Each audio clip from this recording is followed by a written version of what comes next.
Chapter 2609.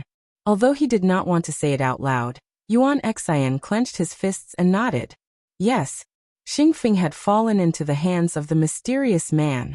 As Yun Jian and Siyi's child, Xingfeng or Siyi could have lived a peaceful life with Yuan Xian in the future world.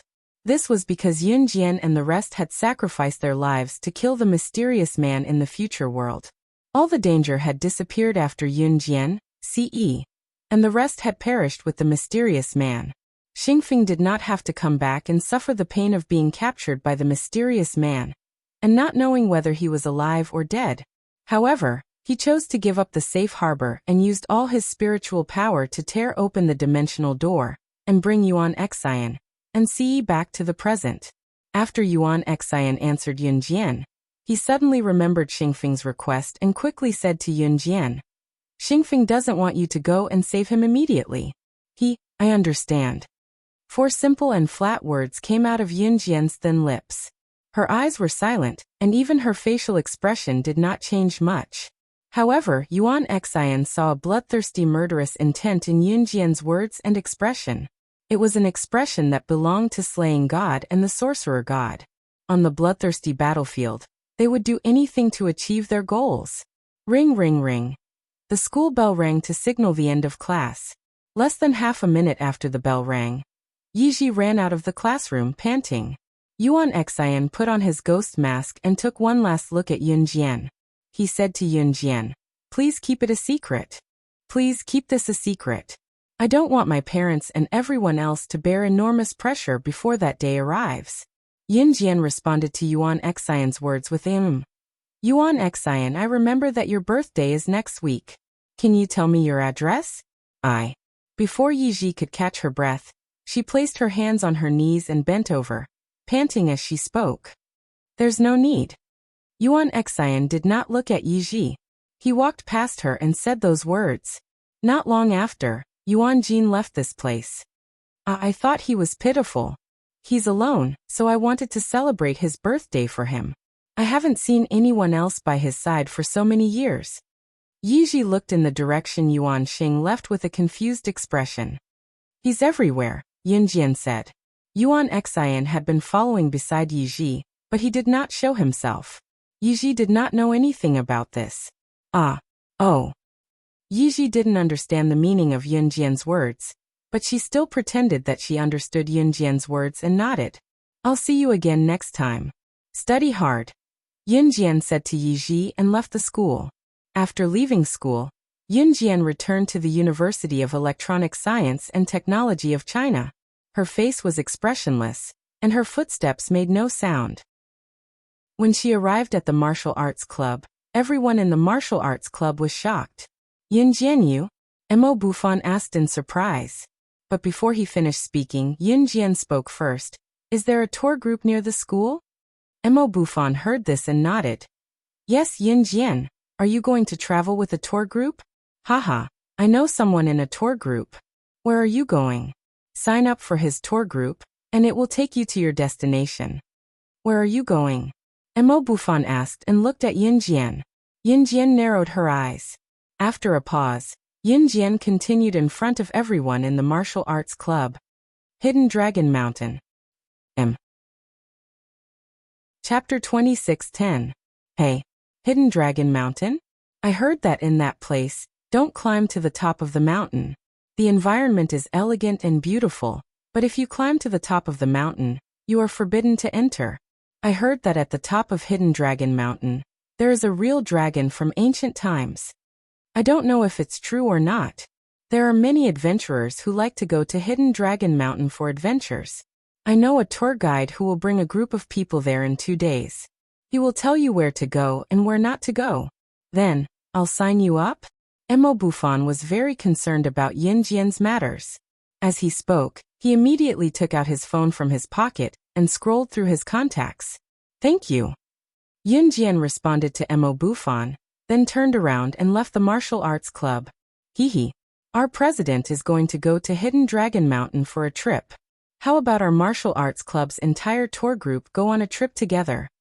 Zhou Huntao stood up and shook his butt as he suggested. "Come on. You organize it." A girl replied to Zhou Huntao with a laugh. All right. It's a deal. Zhou Huntao replied.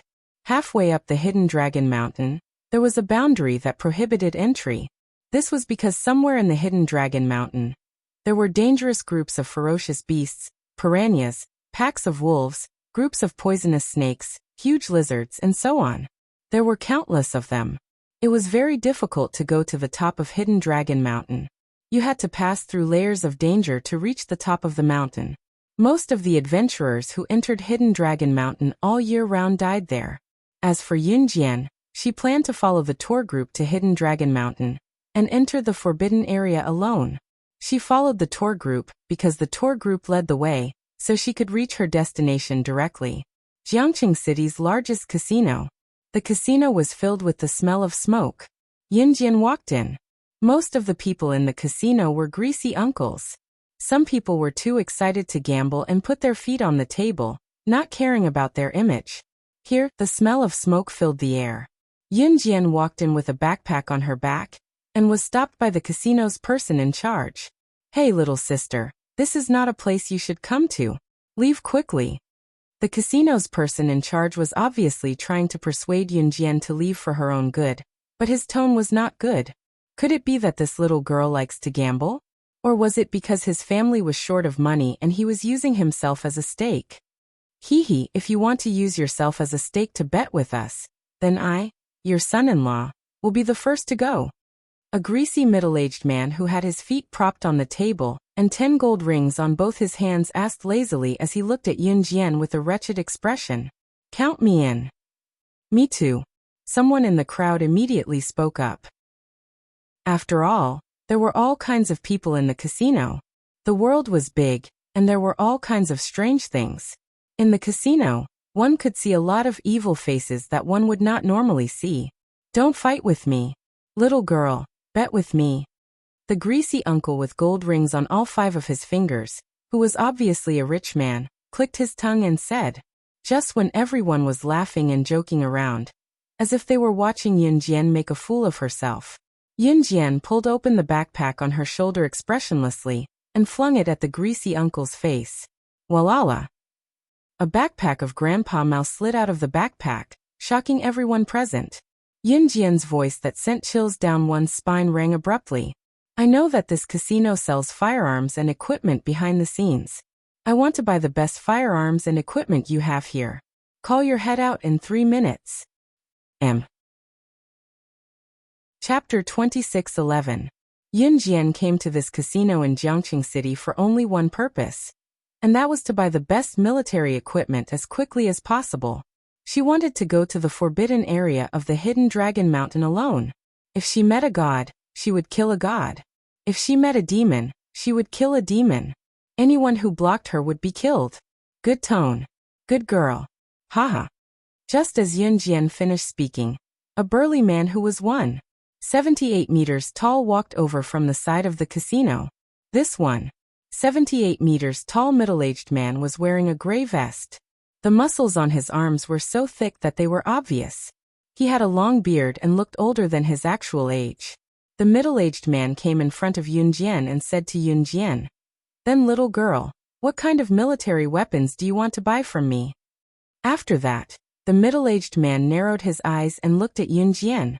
That depends on what level of military fire you have here. Yunjian's expression did not change at all. At the end of her sentence, she raised her leg and kicked the stool in front of her. The empty stool collided with the stool that the greasy uncle was sitting on, who had been hit by Yunjian's backpack of grandpa money. With a bang, the 2 stools collided with each other. The greasy uncle had yet to recover from the shock just now. At this moment, the backpack that contained the bag of grandpa money that had not been spilled out was accurately thrown in front of the middle-aged man with the help of the elastic force. From the moment Yunjian kicked the stool until now, she did not look away from the middle-aged man's eyes at all. However, she controlled the strength of her feet to the extreme. There was no deviation at all. She used the stool to throw the bag of grandpa money to the middle-aged man's feet without any deviation. When the surrounding gamblers, including the greasy uncle and the middle-aged man, saw this, their pupils constricted and they were shocked. This money is all yours. Bring the best military equipment here. If the money is not enough, I'll make it up for you. Yin Jian's cold words made the middle-aged man blink fiercely. Her backpack was half the size of her body. The grandpa money in this backpack added up to at least 1,000,000 yuan. The middle-aged man gently licked his lips with the thumb of his right hand. He smiled and stared sharply at Yin Jian. However, he spoke to his subordinate standing behind him. Go, take out the best equipment from the warehouse. The middle-aged man's men immediately responded and ran to the warehouse. When the gamblers in the casino saw this scene, especially the group of gamblers led by the greasy uncle who teased Yin Jian, they were all stunned. First of all, how did this teenage girl know that this casino was secretly selling firearms? Actually, she was just a little girl. What was the point of spending so much money on firearms? Just as everyone was puzzled, the middle-aged man's subordinates returned from the warehouse. At the same time, they placed a large pile of weapons on an empty chess table. You make your choice. The middle-aged man gestured to Yin Jian. All the gamblers in the casino stopped in their tracks and stared straight at Yin Jian. Everyone watched as Yin Jian walked towards the pile of firearms. All kinds of pistols, rifles, submachine guns, automatic rifles, assault rifles, and all kinds of grenades. If she could pick the best weapons out of so many weapons, then Yin Jian must be someone who knew guns very well. Everyone was waiting to see Yin Jian's choice. Who knew that Yin Jian would walk to the pile of firearms, pick out 2 pistols, a rifle, and 10 grenades. She put them into her backpack and turned to leave without saying anything. The group of criminals who also didn't know guns were all shocked. Suddenly, the middle-aged man looked at Yin Jian's back as she left. He shook his head and said something that shocked everyone with a funny tone. The only 2 high-performance pistols and a top-notch rifle I have here were taken by her just like that. In order to bring these 3 things back to China, I spent a lot of effort. Chapter 26:12. The middle-aged man's words made all the gamblers present feel shocked by Yin Jian. They came and went in a hurry. Such was the case with small arms deals. When Yin Jian returned to the martial arts club, it was already 1:30 in the afternoon. After returning to the martial arts club, she put her backpack in a corner of the martial arts club. At this time, Mo Bufan walked over. President, I have already helped you contact the tour group. We can set off tomorrow. You just need to ask for leave from the school. After Mo Bufan finished talking about the key points, he paused and then said, I know a friend who is going to Hidden Dragon Mountain this time. He is the tour guide of the tour group. Tell him where you want to go. He is quite familiar with Hidden Dragon Mountain, and will guide you there. Mo Bufan's words made Yin Jian pursed her red lips slightly and nodded gently, thank you. Hey, what are you thanking me for? The martial arts club is one of us. No need to say thank you. Mo Bufan laughed. Mo Bufan, who was highly sought after by the girls of the University of Electronic Science and Technology of China, and even the female students who knew him to show off, was obedient to Yin Jian. If people knew about this, they would be envious. Early the next morning, Yin Jian went to the tour group to sign up. Those who followed the tour group usually acted in teams. If they wanted to travel to a certain place, it was best not to follow the tour group because there were many restrictions on traveling in a group. Basically, they would not have a good time. One advantage of following the tour group was that they would not find the wrong place. Yin Jian was not traveling. She only needed to find the right place and not take any detours, so she chose to follow the tour group. At this time, not everyone had arrived yet. Yin Jian sat on a bench and waited silently. Coming. Everyone gather here. Until the tour guide waved to everyone, indicating for them to gather.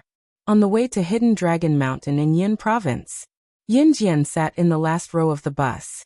There were groups of 2s and 3s all around, chattering excitedly.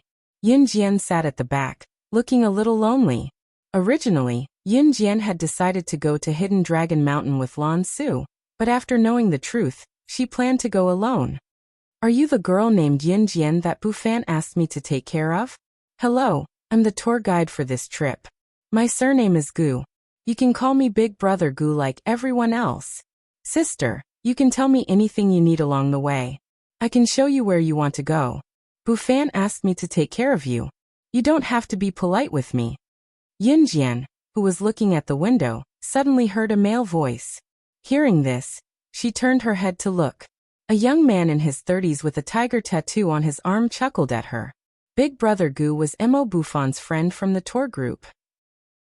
"Hello, thank you," Yunjian replied briefly. "Big Brother Gu, quick! Look for the plastic bags. Someone is going to throw up." Someone in front of the bus shouted anxiously. Hearing this, Big Brother Gu quickly said goodbye to Yunjian and ran to the front of the bus. The journey was very smooth. When they arrived at the hotel, everyone checked in under Big Brother Gu's arrangements. This hotel in Yun Province was built with bamboo and had the unique aura of Yun Province's ethnic minorities. When her feet stepped on the hotel stairs, they could make a soft creaking sound. After checking in, everyone returned to the hotel after dinner. Yunjian went straight to the front desk of the hotel. Standing at the front desk of the hotel was a young girl who was about the same age as Yunjian. This young girl was wearing Yun Province's ethnic clothing. She wore a Miao tribe hat on her head, and her clothes were adorned with many small accessories. When she walked, these small accessories would make a crisp rustling sound when they collided with each other. "Hello," the young girl said with a smile when she saw Yunjian walking towards her. "Hello, I'd like to ask how to reach the peak of Shrouding Dragon Mountain," Yunjian said directly. Who knew that when the young girl heard Yunjian's words, her hand paused. In the next second, the abacus in the young girl's hand suddenly slipped from her hand onto the table. She looked as if she was afraid and thought of something terrifying. She exclaimed, "You want to go to the peak of Shrouding Dragon Mountain? Come. Wonderful Book House." Chapter 26:13.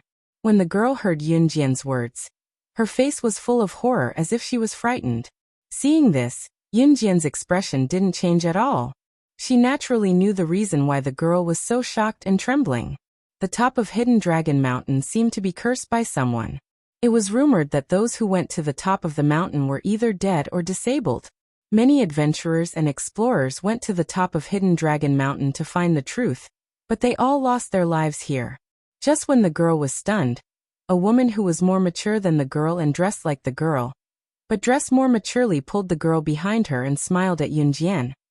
"I'm sorry, because some time ago, several adventurers went to the top of Hidden Dragon Mountain, and only one person returned here, and that person, he's already crazy.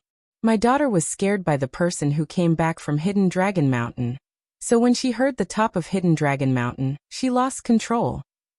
This woman was obviously more mature than the girl. Hearing this, Yunjian nodded slightly.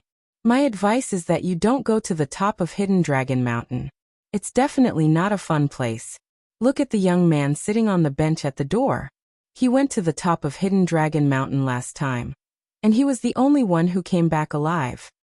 The woman pointed to a young man sitting on a bench near the gate, his head and body trembling incessantly as he counted on his fingers. When the people in the tour group who came here with Yunjian heard the woman's words, they looked at the young man sitting at the door with some fear and curiosity. He saw the young man counting his fingers over and over again. His eyes were bigger than a dead fish, and he kept shaking his head and muttering in fear, "I'm sorry, but I'm sorry. Dead. Dead, dead, dead. Big monster. There's a big monster. Run. Run. Run." This young man, who should be no different from a normal person, was completely crazy. He kept repeating the movements of his hands and the words of his mouth over and over again. "Thank you for the reminder." Seeing this, Yunjian narrowed her eyes slightly. In the end, she turned around and walked out of the door with her backpack. At the moment when she was about to walk out of the door, she turned to look at the woman and said, "But I must go to the peak of the Hidden Dragon Mountain." Seeing how persistent Yunjian was, the woman shook her head and sighed. "All right, be careful. I have a map of the entrance to the peak of Hidden Dragon Mountain." After getting the map, Yunjian left the hotel without hesitation. She didn't even inform Brother Gu, and went to the entrance to the top of Hidden Dragon Mountain. This was a cave that stretched as far as the eye could see. No one knew what was on the other side of the cave. Just as Yunjian was about to step forward, she heard a voice behind her. "Wait. Do you also want to go to the top of Hidden Dragon Mountain? Let's go together." Yunjian turned around when she heard the voice. He saw a few familiar faces. Ha, we also took the tour group bus with you. When we came, we saw you looking at the window. You probably didn't pay much attention to us. Hello, my name is Joe Boppy. People call me Joe Boppy. You can call me Boppy bro. Standing at the front was a fat man who was about 169 meters tall and weighed a full 160 pounds. He patted his belly and said, "If you're also going to the top of Hidden Dragon Mountain, let's go together." A handsome man who was about 1.8 meters tall and looked cold said to Yunjian. The only girl in the team winked at Yunjian and said with a smile, "Welcome. Then we have 5 people." Chapter 26:14. When the girl heard Yunjian's words, her face was full of horror, as if she was frightened. Seeing this, Yunjian's expression didn't change at all. She naturally knew the reason why the girl was so shocked and trembling. The top of Hidden Dragon Mountain seemed to be cursed by someone. It was rumored that those who went to the top of the mountain were either dead or disabled. Many adventurers and explorers went to the top of Hidden Dragon Mountain to find the truth, but they all lost their lives here. Just when the girl was stunned, a woman who was more mature than the girl and dressed like the girl, but dressed more maturely, pulled the girl behind her and smiled at Yunjian. "I'm sorry, because some time ago, several adventurers went to the top of Hidden Dragon Mountain, and only one person returned here. And that person? He's already crazy. My daughter was scared by the person who came back from Hidden Dragon Mountain, so when she heard the top of Hidden Dragon Mountain, she lost control." This woman was obviously more mature than the girl. Hearing this, Yunjian nodded slightly. "My advice is that you don't go to the top of Hidden Dragon Mountain. It's definitely not a fun place. Look at the young man sitting on the bench at the door. He went to the top of Hidden Dragon Mountain last time, and he was the only one who came back alive."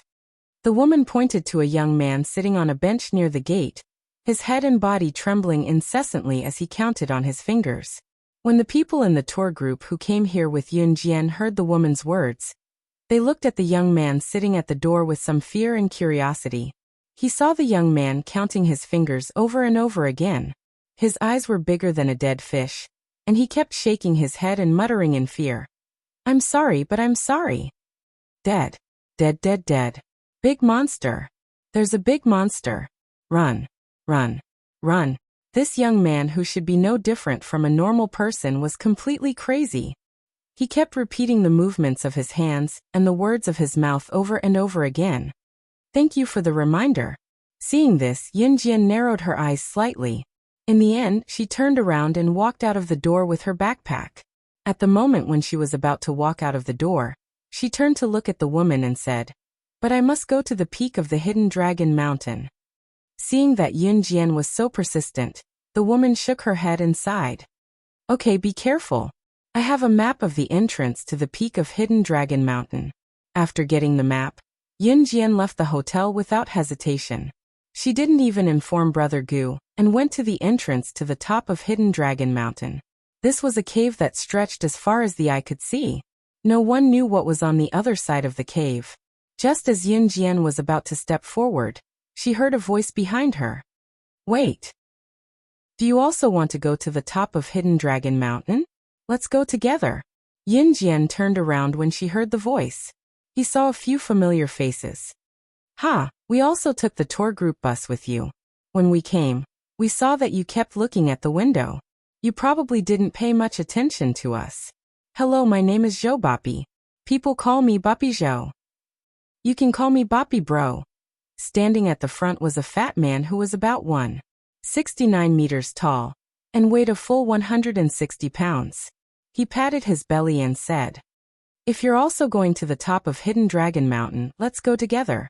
A handsome man who was about 1.8 meters tall and looked cold said to Yunjian. The only girl in the team winked at Yunjian and said with a smile, "Welcome. Then we have 5 people. Come. Wonderful book house." Chapter 26:15. Zhang Xuanfei, Wang Lei Dongwendong, and Zhou Boppy were not ordinary people. It could be seen from their skills that they were different from ordinary people. The 4 of them listened to Yunjian's words. The snakes around them were either killed or burned to death by Yunjian's bite of the grenades and diesel. They were originally worried that they would be bitten by the snakes while running. After all, there were almost 100 snakes that came out of the grass. Now that there were no obstacles, the four of them started running. Zhang Xuanfei and the others only breathed a sigh of relief when they reached an open area. Where's Yunjian? Is she here? They ran to a relatively open area with fewer weeds. Wang Lei looked back and did not see Yunjian following them. Her face darkened. Didn't you notice if she's following us? Fatty Zhou Bapi panted the loudest. He leaned over and held his knees as he panted. When the other two heard this, they shook their heads. I'll go back and save her. After waiting for about 10 minutes, Yunjian did not come back. Zhang Xuanfei, who was the leader of the four, turned around and walked back. Wang Lei was one step ahead of Zhang Xuanfei. She reached out and grabbed the corner of Zhang Xuanfei's shirt. No. You can't forget why we're here. If we fail the mission, we'll die. But there are more than 4 of us. Those people are controlling our families. If we don't get the thing, won't our families? Wang Lei's voice became softer and softer. Just as Wang Lei finished speaking, a series of noises rang out from the direction the 4 of them had come from. Yunjian walked over with her huge backpack. There was not a single trace of dirt on her body. Yunjian, you heard it. Wang Lei's face changed slightly. Zhang Xuanfei, Zhou Bapi, and the others swallowed hard. Wang Lei, Zhang Xuanfei, and the others had secrets. If a normal girl heard Wang Lei's words, she would probably rush up and ask Wang Lei why they didn't go back to save her.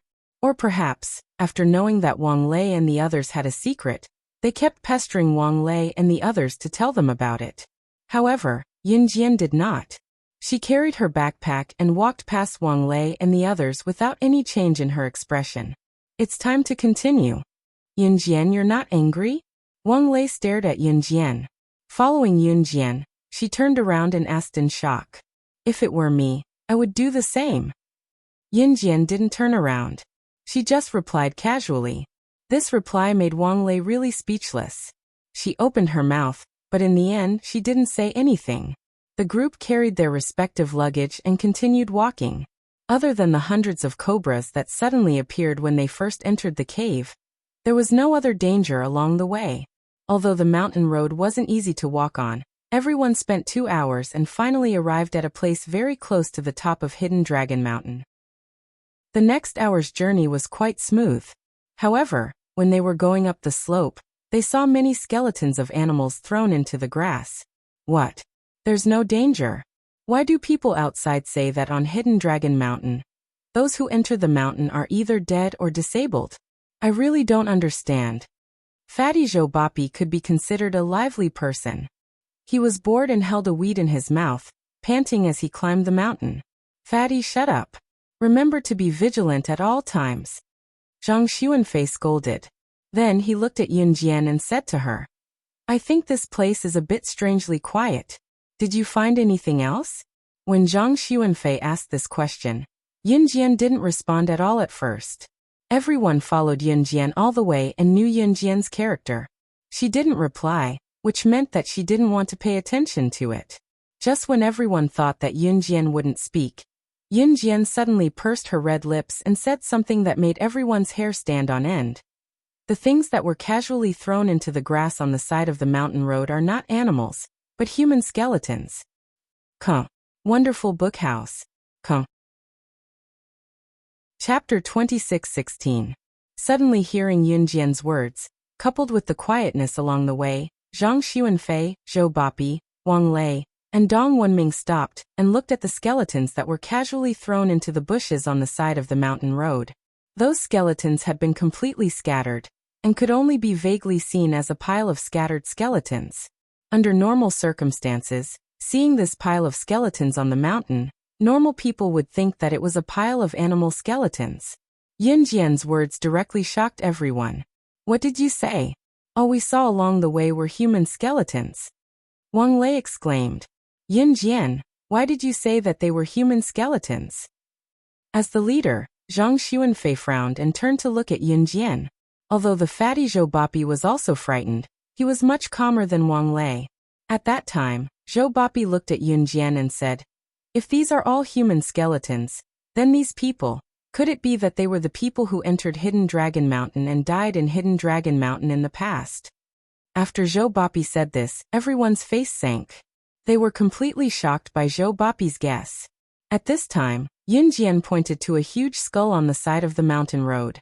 When everyone was still unsure whether the skeleton on the side of the mountain road was a human skeleton, she said indifferently, "That's a skull. That's a head. You guys should be able to tell the difference between a human head and an animal head."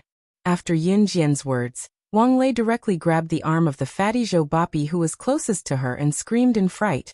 Ah, it's a human. That's a human skull. What we saw along the way must be human skeletons. What is this place? How could this be? Wang Lei's scream made the other three people, except for Yun Jian, suffocate in fright. Just when Wang Lei and the other three people's hearts were trembling, Yun Jian suddenly turned over and entered the bushes full of human skeletons. This scene could be said to have completely frightened Wang Lei and the other three. She was just a teenage girl. Wasn't she afraid of the skeletons in the bushes? Just thinking about it made their hair stand on end. And what about Yin Jian? She actually jumped directly into the pile of human bones. Originally, Wang Lei thought that she and Zhang Xuanfei's group of 4 had an unspeakable secret. What happened to them was even more shocking. But now, Yin Jian's strange actions were so mysterious that they didn't dare to suffocate. What kind of past had she gone through? Wang Lei and the other 3 were dumbfounded. While he was still in shock, Yin Jian had already jumped out of the bushes full of skeletons. She gently rubbed her right hand as if she was feeling the skeletons that she had just touched. "Yin Jian, where did you go just now?" Wang Lei asked. As soon as Wang Lei said this, Yin Jian spoke first. "The owners of these skeletons all suffered serious injuries when they were alive. You actually know how to perform an autopsy." Dong Wenming, who had been silently holding a laptop in his hand, suddenly looked up at Yin Jian in shock and asked in a daze. Yin Jian nodded slightly. Then, with Yin Jian leading, the group continued to move up the mountain. But because of the things that happened before, when the group continued to move up the mountain, their hearts were suddenly filled with something called horror. Except for Yin Jian, the other 4 people's expressions changed 1,000 times. After another half an hour, the 5 people finally arrived at the top of the Hidden Dragon Mountain. The road up the Hidden Dragon Mountain didn't seem to be very dangerous, but there was a kind of creepy feeling everywhere. It was as if there was something frightening waiting for them. At the top of the Hidden Dragon Mountain was a huge palace. And in front of the palace, there was a large martial arts arena. The architectural style of this large martial arts arena was extremely similar to the martial arts arenas in modern online games. If everything here looked so ordinary as the top of an ordinary mountain, then the large bloodstains on this large martial arts arena gave people a kind of fear that came from the depths of their souls. This large martial arts arena was covered with countless blood. Because no one cleaned it for many years, not only did the dried bloodstains turn into a dark red color, they could even smell the rotten and bloody smell of the dried blood on this large martial arts arena from far away. Ugh! Wang Lei saw this scene and couldn't help but turn her head and retch. At this moment, everyone saw that in front of the large martial arts arena, more than 10 black-robed people appeared from head to toe. And in front of the black-robed people stood a woman with an enchanting figure. That woman was clearly the leader of this group of black-robed people. The woman slowly turned around under the gazes of Yun Jian, Wang Lei, and the other 3 people. The moment she saw the woman's face, Yin Jian fiercely frowned in front of Wang Lei and the other 3 people and called out, "Shenji! Come. Wonderful book house. Come." Chapter 26:17. Hidden Dragon Mountain did indeed have a third divine weapon. However, based on the current situation, the third divine tool hidden in Hidden Dragon Mountain must have been taken away by the mysterious person. And this place had been set up with an inescapable net.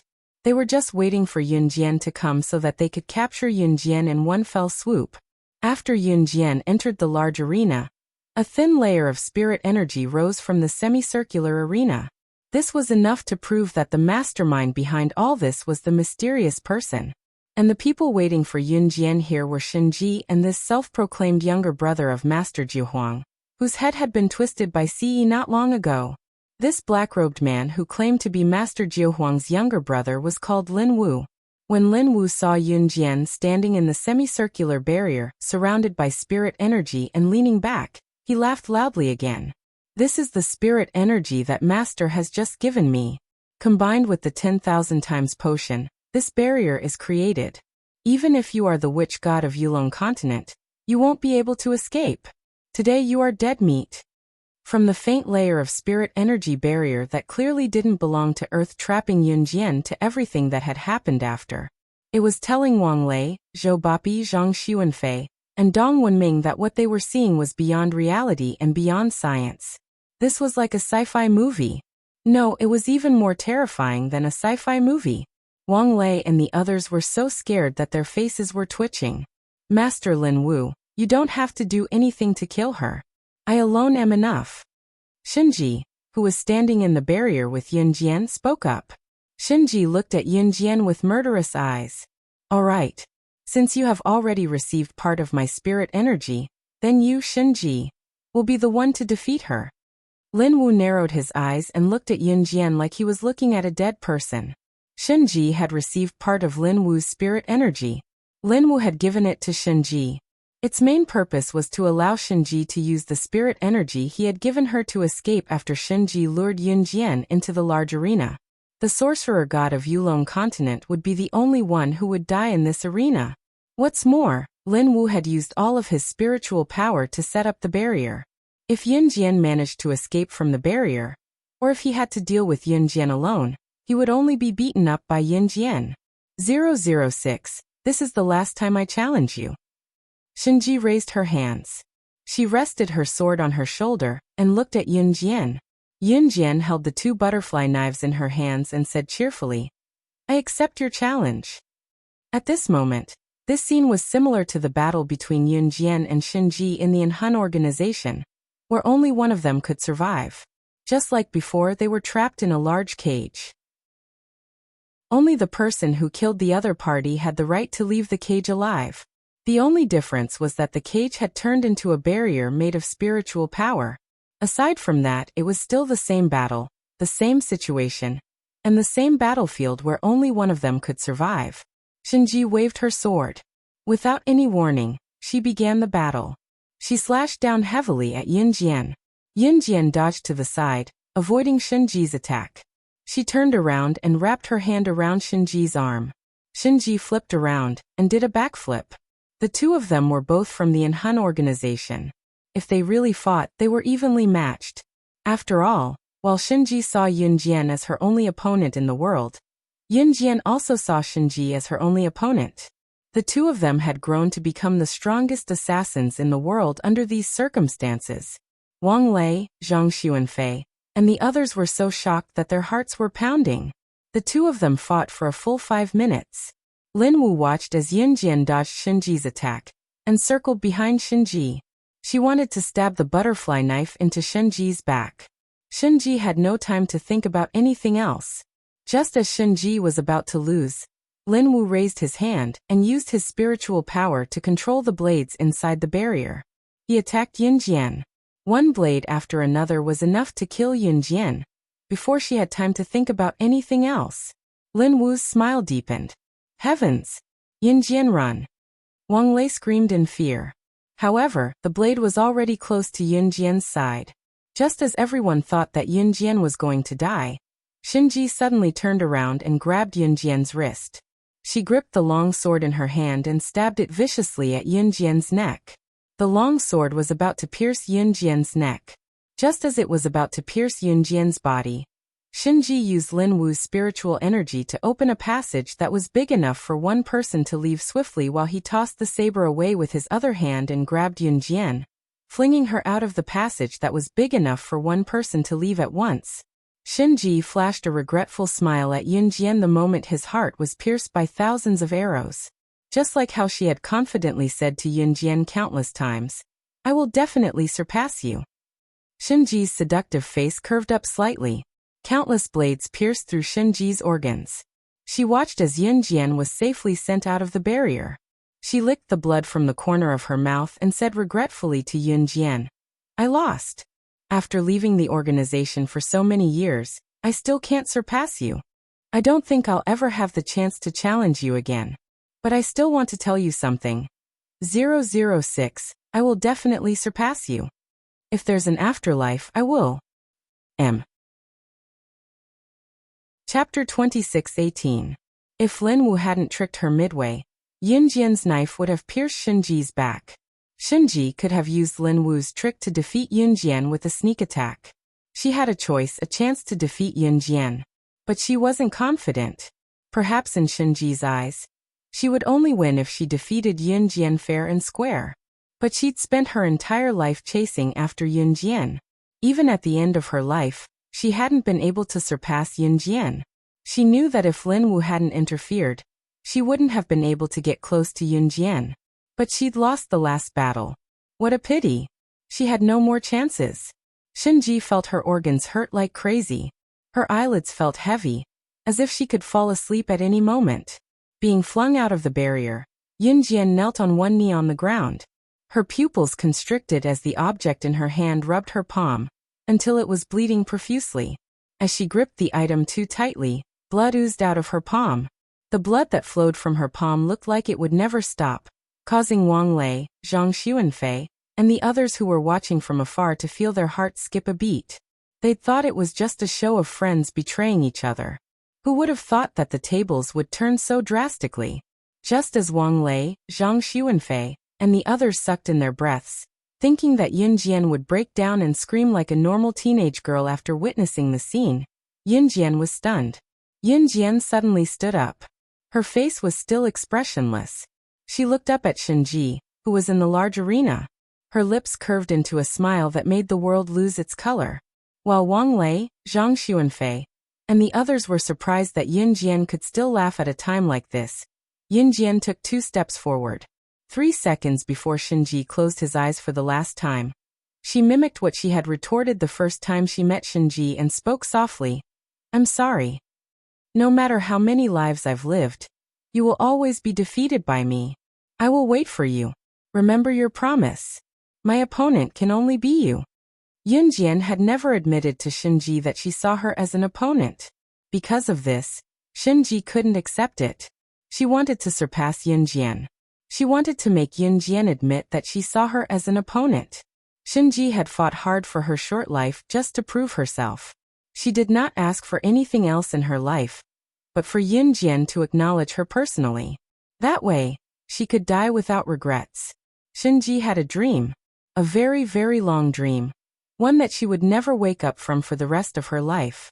In the dream, 2 8-year-old girls had met for the first time in a cage made of iron.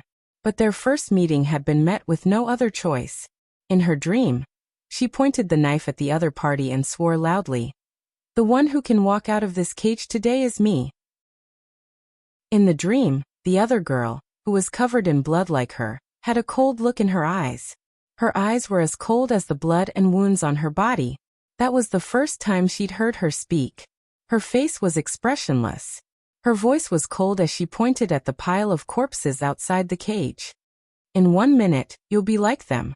You'll be defeated by my blade. Because of this one sentence, her fate in the dream had been changed. She had been defeated by him. These 4 words had been used throughout her entire life. It was the beginning of her fate and the end of her life. Chapter 26:19. Yin Jian. Wang Lei said worriedly when she saw that Yin Jian was tightly clutching something that she couldn't tell from its appearance. Yin Jian's current state scared Wang Lei. If Yin Jian's appearance had made Wang Lei and the others feel that she was just a naive teenage girl when they entered the cave, then now, they were filled with doubts about Yin Jian. Wang Lei and the others had come to Shrouded Dragon Mountain with a goal in mind. Wang Lei and the others were very mysterious because of their secrets. It was hard to believe even if they were told. But when they saw the scene in front of them, they were shocked. Yin Jian's secrets were something that even the secrets in their hearts couldn't compare to. Xinji hadn't betrayed her. He never had. Yin Jian was tightly clutching something. It was an ancient bronze wooden hairpin. Wooden hairpins were something that women in ancient times put into their hair to tie it up. The one in Yunjian's hand was the third divine artifact apart from the sandalwood box and wooden fan. It was something that Shinji had secretly stuffed into her hand when he tossed her out of the arena that was enveloped by a huge barrier during her battle with him just now. As soon as the wooden hairpin entered her hand, Yunjian felt a strong spiritual power. It was Xingfeng's aura. Damn it! Damn it! Damn it! Shinji, you actually betrayed the master. Damn you! When Lin Wu saw this, he was so angry that he went crazy. He clenched his fists tightly, and a wave of spirit energy that was clearly not as strong as before flew out from his body, and rushed into the large battle arena that was surrounded by a barrier. Puff puff puff. Shinji's corpse was trapped in the large arena by the powerful barrier. More blades stabbed into it, and the corpse was unrecognizable. You actually dared to betray the master. You actually dared to betray me. Die, die, die. Lin Wu seemed to have gone crazy. He began to madly destroy Shinji's body. The master that Lin Wu spoke of was undoubtedly the mysterious person. But 3 seconds after Lin Wu destroyed Shinji's body, his spiritual power seemed to be blocked midway. He suddenly stopped in place. Lin Wu's expression changed drastically. It's you who deserves to die. Just as Lin Wu raised his head, he suddenly saw the girl who was standing in the distance slowly walking towards him. The blood that flowed down from her palm splattered all the way, but Yunjian seemed to have lost her sense of pain. Her face was expressionless. Wherever she went, the blood followed. Lin Wu's heart tightened. The 10 black-robed men standing beside Lin Wu attacked Yunjian one after another. At this time, Yunjian's other hand that was not holding the wooden hairpin suddenly rose into the air. Boom boom boom. A spiritual energy that was many times stronger than Lin Wu's condensed in front of Wang Lei and the others. Shi. Wang Lei and the other 3 were so scared that their faces suddenly changed. However, at the moment when Wang Lei and the other 3 were so scared that their faces turned green, that powerful spiritual energy had already swept up more than a dozen black-robed men. At the same time, the black-robed men, with the exception of Lin Wu, were crushed like tomatoes. Their bodies instantly exploded into rivers of blood. Not even a single bone was left. Who the hell is she? Zhang Xuanfei's expression was so scared that words couldn't describe it. Zhang Xuanfei, the calmest of the 4, shouted in shock. But at this moment, Yunjian looked at Lin Wu as the blood dripped down. Her face was still expressionless as she spoke in a dark, sinister voice. It's your turn. It's your turn. What kind of death do you want to try? Chapter 26:20. Yunjian's words were terrifying, shocking Zhang Xuanfei and the rest as well as Lin Wu. Lin Wu had never been in such a dangerous situation. He felt fear spreading from the bottom of his heart, a fear that came from the depths of his soul spiraling within him. What terrifying ability! If Shinji had not fought Yunjian in the arena just now, killing Yunjian would have been harder than ascending to the heavens. He had overestimated himself. He had underestimated Yunjian. Even if Shinji had not intervened, Yunjian might not have died. Lin Wu took 2 big steps back, turned around, and tried to escape. However, just as Lin Wu was about to turn around and flee, a monstrous spiritual energy enveloped the entire area. There was no way Lin Wu could escape. His eyes widened in fear. You. Lin Wu's exposed pair of pitch-black eyes flashed with an incomparably terrifying color. His pupils shrunk into a ball at this moment. Just as Lin Wu watched Yunjian draw closer to him, Lin Wu's eyes widened. Yunjian, who had been at least a dozen meters away from him, was suddenly right in front of him. Yunjian did have the ability to make cultivators lose all their spiritual energy when they were within 3 meters of her. However, the mysterious person had already developed a potion that could counter her physique, so it was no longer effective to the mysterious person. Lin Wu's pupils contracted violently as he was about to attack Yunjian again. The deicide blade that suddenly appeared in Yunjian's hand was already plunged into Lin Wu's body. She spoke faintly, but her words sent chills down Wang Lei and the rest's spines. Since you don't want to die, I'll slice your flesh into pieces, piece by piece. While Yunjian had the upper hand here, Yiji had just returned home from school in Longmen City. Mom. The teacher praised me in class today. Yiji shouted as soon as she entered. At home, Yiji could communicate with Qin Yiru and Gujunjian in normal language. However, she was still afraid of her classmates in school. The fear of people that came from the depths of her soul, and her innate cowardice was something that would never change for Yiji. After all, her birth was unnecessary. She was already lucky to be able to live to this day. Your parents are out. Just as Yiji dashed into the house, a man's deep voice rang from the side. In the next second, Yuan Xing with a ghost mask appeared before Yiji. Oh! Yiji was stunned before she ran to the sofa. She tossed her bag down and went out the door, ignoring Yuan. Seeing this, Yuan Jin blinked his eyes and followed. When they arrived at Lan Su's house, Yiji opened the door first. As soon as she entered, she hugged Lan Su tightly and then walked towards Zhou Yiran's small room. The little kid and the girl were now playing with Zhou Yu. Yuan Xing saw Yiji walk into Zhou Yiran's room and followed her in. However, Lan Su did not see him. At this moment, Zhou Yiran was using the fact that he was taller than the little fellow. He pushed the little fellow aside with one foot and held the little girl with the other hand. He held the little girl in his arms very intimately. Look at what I've brought you guys. Yiji took out a few biscuits and passed them to them with a grin. Yuan Xing glanced at the pitiful little kid who was being held by Zhou Yu's toe and suddenly recalled what Xingfeng had told him when he transmigrated back to the present from the future.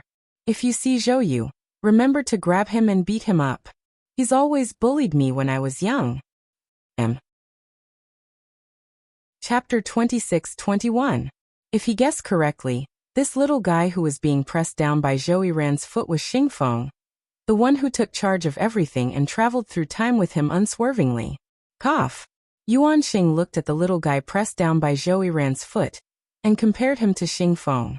He almost laughed out loud, but in the end, Yuan Xing suppressed his laughter and coughed softly. He walked over and picked up Zhou Yiran according to Xingfeng's instructions. What are you doing? Are you bullying the child? Let go. Let go. Yiji saw Yuan Xing suddenly grab Zhou Yiran. She walked over and grabbed Yuan Xing's sleeve, desperately trying to drag him out of the door. Yuan Xing could only let go of Yiji's hand. When he first met Yiji, Yiji was still very afraid of him. He didn't expect Yiji to be so bold as to grab him. Yuan Xing narrowed his eyes. Just as he let go of Zhou Yiran's hand, Zhou Yiran slid back onto the bed and angrily kicked Yuan Xing's wrist. With this kick, Yuan Xing's hand was kicked away and landed on Yiji's voluptuous breasts. Because he didn't react in time, when he grabbed Yiji's chest, Yuan Xing's hand reflexively squeezed. The air was silent for a while. Yuan Xing and Yiji were both stunned. When Yiji finally reacted, she pushed Yuan Xian's hand away and muttered under her breath as she ran out. Hooligan. Pervert. Yuan Xing, who was standing in the same spot, didn't expect this. But that touch was soft. Cough, it was very comfortable. Yinjian spent an hour cutting Lin Wu into pieces. Wang Lei and the others were already sitting on the ground, completely shocked by the bloody scene in front of them. After cutting Lin Wu into pieces, Yinjian didn't even look at Wang Lei and the others. She took Shinji's body away and quickly disappeared from their sight. It was as if she had never been to Hidden Dragon Mountain. Shinji was the same as Yinjian. He was from Country Z. Yinjian spent 3 hours to find Shinji's hometown. She still remembered one time, the only time, when she and Shinji had sat shoulder to shoulder and talked all night. Shinji said that other than surpassing her, she also had a dream. She wanted to be buried in her birthplace after she died. She wanted to be buried like a normal person and enter the family tree. Yinjian had been abducted when she was young and entered the Inhun organization. Shinji, on the other hand, had run away from home and joined Inhun of his own free will. Shinji was born in a family that favored boys over girls. Her parents treated her like a slave when she was young, and even called her an adopted daughter. When she was young, she couldn't bear it and ran away from home. Coincidentally, she joined the Inhun organization. However, when she joined the Inhun organization, she did not know that the survival of the organization was so cruel. After Shinji left Inhun, he never looked for his family again. Qinghai City, Hideout Town. Hideout Town was completely different from Xinjiang Town. Most of the residents of Haidao Town relied on fishing for a living. Although it was a town, it was rich in seafood. Furthermore, it was a coastal city, so the economic conditions were not bad. Yin Jian held an urn of ashes in her hands and knocked on the door of a courtyard house in Haidao Town. Shinji's family still retained the ancient courtyard house style, and their way of life was still the same. The mother-in-law and daughter-in-law lived together, and the uncle and sister-in-law lived together. Yin Jian had seen the woman who opened the door before. She was Shinji's mother, Yin Hua. "You are?" Yin Hua glanced at Yin Jian and asked casually when he saw that it was a girl who knocked on the door. Yin Jian also glanced at Yin Hua and was about to enter. "I'm taking your daughter to the ancestral hall." The ancestral hall was the place where the clan worshipped their ancestors or sages in ancient times. It was also the place where the clan leader exercised his authority. If ordinary clansmen violated the clan rules, they would be educated and punished here. Clearly, Shinji's family still retained the style of the previous century. Entering the ancestral hall meant that it was an honor for such a family to be buried and enter the family tree. However, Yin Hua's expression suddenly changed when she heard Yin Jian say her daughter. She swished in front of Yin Jian and said with an extremely ugly expression, "Who are you? I've never had a daughter. My family only has 3 sons. How can I have a daughter? How dare you talk nonsense in front of someone else's house? I'm going to call the police." Chapter 26-22. When Yin Hua said this, her eyes dodged, as if someone had seen through her hidden thoughts for many years. As she spoke, she reached out to hold the door, wanting to lock Yin Jian outside. Just as the door was slowly closed by Yin Hua until there was only a thin gap left, a long, slender leg suddenly stretched out. A slender, straight and beautiful leg suddenly stretched out and pressed against the crack of the door, preventing Yin Hua from completely closing and locking the door. "What's going on? Why are you so strange? It's fine if you go to someone else's house and spout nonsense, but you still want to barge into someone else's house." Just by looking at Yin Hua for the first time, Yin Hua was not an unreasonable shrew. As a person, she had a bottom line. Yin Jian's words had probably touched Yin Hua's bottom line, causing her to panic. It was the feeling of a secret that had been hidden for many years suddenly being exposed in front of others. It was like staying up late to play with your phone in school and suddenly being discovered by your mother. Yin Hua felt that way at this moment. Yin Jian, who had used her foot to block the gap of the door, looked up slightly. Her eyes were cold. Only then did Yin Hua look straight into Yin Jian's eyes. Her heart involuntarily trembled. Her gaze was too cold. As long as her memorial tablet is placed in the ancestral hall, and her name is recorded in the family tree, I'll leave. This was Yin Jian's last wish to fulfill for Shinji. Seeing Yin Jian's unrelenting expression, Yin Hua was afraid that this matter would blow up and cause the old master and old madam in charge of the family to rush out when they heard the news. Yin Hua gulped. She opened the door and walked out. Then she closed the door halfway and looked around. Seeing that no one was passing by, Yin Hua counted 500 yuan from her pocket and placed it on Shinji's urn that Yin Jian was holding. She pleaded with Yin Jian. "It's not like I'm not a mother. Our Chung family is only allowed to have boys and not girls. If anyone gives birth to a daughter, they will be looked down upon by their husbands and bullied by their mothers-in-law and fathers-in-law." I was also at my wit's end. When the child went missing, I was also afraid. On the day she left, I followed her all the way. In the end, I watched her leave with a man who gave her bread and felt relieved. "You can keep the money. I really don't have any money. If the daughter-in-law of the Chung family hides money, she will be punished according to the family rules. I know I've let the child down, but I have no choice but to ask you for help." Shinji's surname was Chung. The Chung family that Yin Hua had mentioned was Shinji's family. Yin Hua's lips had been trembling ever since he heard the news of Shinji's death. But after marrying into a feudalistic family, she didn't dare to get a divorce and was even more afraid of losing everything she had now. As the saying goes, a married woman obeys her husband. Yin Hua herself was not a person who favored boys over girls. Because she was afraid that she would not live well in her husband's family, she could only obey her in-laws.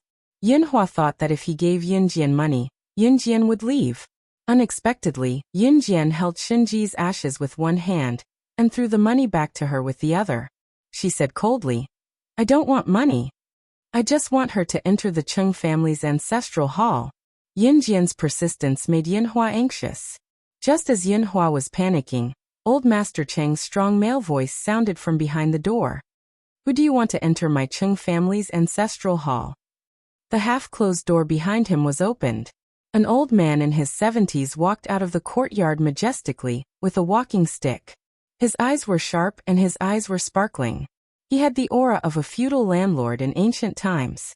Behind him was a large group of descendants, all of whom were men. Old Master Cheng looked at Yunjian with a dignified aura.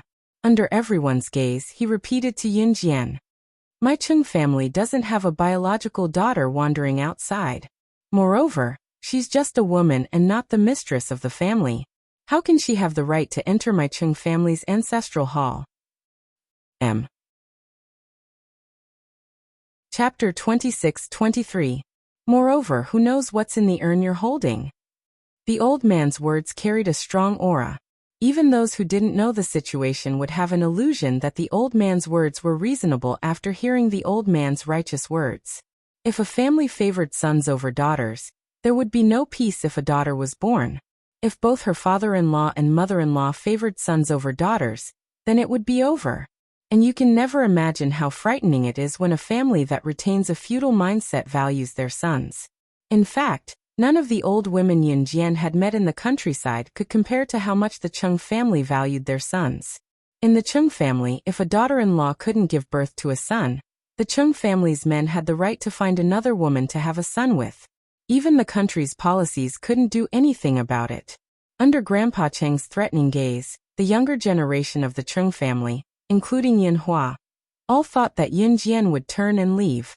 However, Yunjian strode forward expressionlessly.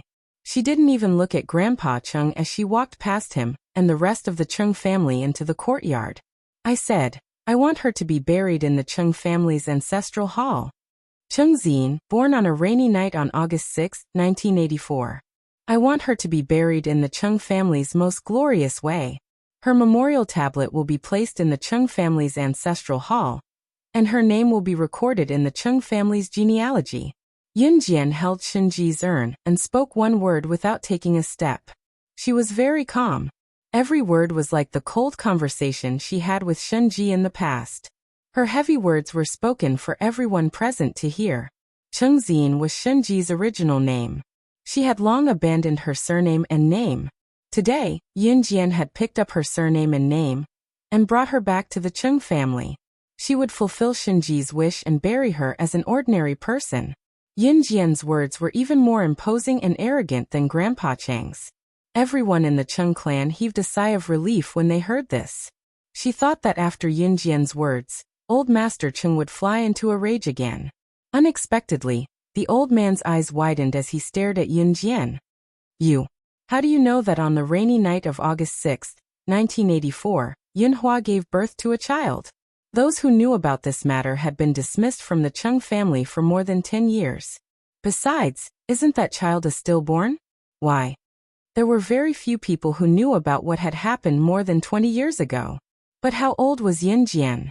She could actually remember something that happened more than 20 years ago. Find out everything. Plop. Just as the old man was puzzled, Yinhua suddenly knelt in front of everyone. That child is mine. They're mine. I gave birth to a girl, Xin. Xin is my biological daughter. I didn't adopt her later on. She's my biological daughter. Yinhua suddenly burst into tears. 20 years ago, Yinhua gave birth to Xinji. When she realized that she had given birth to a girl, she found a nanny to bring back a stillborn baby, and lied to the Cheng clan that the child had died. Less than 2 days later, he adopted another child. The child he adopted was actually Yinhua's biological son, Xinji. Later, Xinji couldn't take it anymore. She ran away from home and never came back. Everyone in the Cheng clan was stunned by Yinhua's sudden admission. "I've let my child down. But what can I do? What can I do? If you knew that I gave birth to a girl, would I still have a foothold in the Chung clan? Come. Wonderful Book House. Chapter 26-24. Yes, if the fact that Yunhua gave birth to a girl was exposed, the Chung family would only think that she was a sow who couldn't give birth to a son. In such a feudal family, if you were judged to be a woman who couldn't give birth to a son, your husband would leave you for another woman. Everyone in the family would look down on you. Yunhua chose to abandon Shenji for her own selfish reasons. She didn't value boys over girls, but she had married into a family that valued boys over girls. She had no other choice. In ancient times, there were even more families like the Chung family, so it wasn't strange. Was this the corruption of morals, or the lack of humanity? At first, Yunhua wouldn't say anything even if she was beaten to death. But since Yunjian said this, Yunhua understood her father-in-law. She knew that with the old man's personality, he would definitely investigate what happened in the past. Once it was found out, her life would be even more difficult. So for this, Yunhua chose to admit it herself. Yunhua's husband, who was Shenji's biological father, was also stunned when he heard Yunhua's words. The old man and everyone else present were shocked. No one expected that as the child's biological mother, Yunhua would do such a cruel thing for her own selfish desires.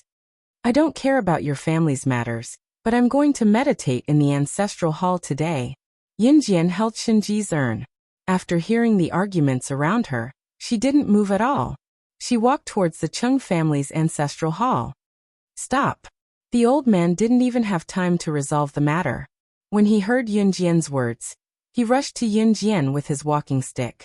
He blocked Yunjian's path and said to Yunjian, "Even if she really is my granddaughter, I won't allow her to enter the ancestral hall. The Chung family has its own rules. In the Chung family, only the men of the Chung family and the woman who is the mistress of the Chung family can enter the ancestral hall." This sentence was clearly blatant discrimination against women. All the men of the Chung family could enter the ancestral hall and be worshipped by the future generations, but only the mistress of the Chung family had the right to enter the ancestral hall. Yunjian's eyes were cold. But this wasn't the end. The old man saw that Yunjian was listening to him. So he added, "Since ancient times, the men went out to earn money while the women stayed at home. If a woman can be like a man and make a career outside, I have nothing to say about her entering the ancestral hall. But in the 600 years of our Chung family, there has never been a record of a woman being able to make a name for herself outside." So, the old man meant that apart from giving birth to children, to get married, and to follow the mistress of the Chung family, there was no other purpose. Because that was how the Chung family had been for the past 600 years. The old man thought that Yunjian would stop when she heard that. But the old man was the old man. The old man was stunned, but he nodded. "Yes, but she's a girl. How can she?" Just as the old man finished speaking, Yunjian said coldly, "Come out."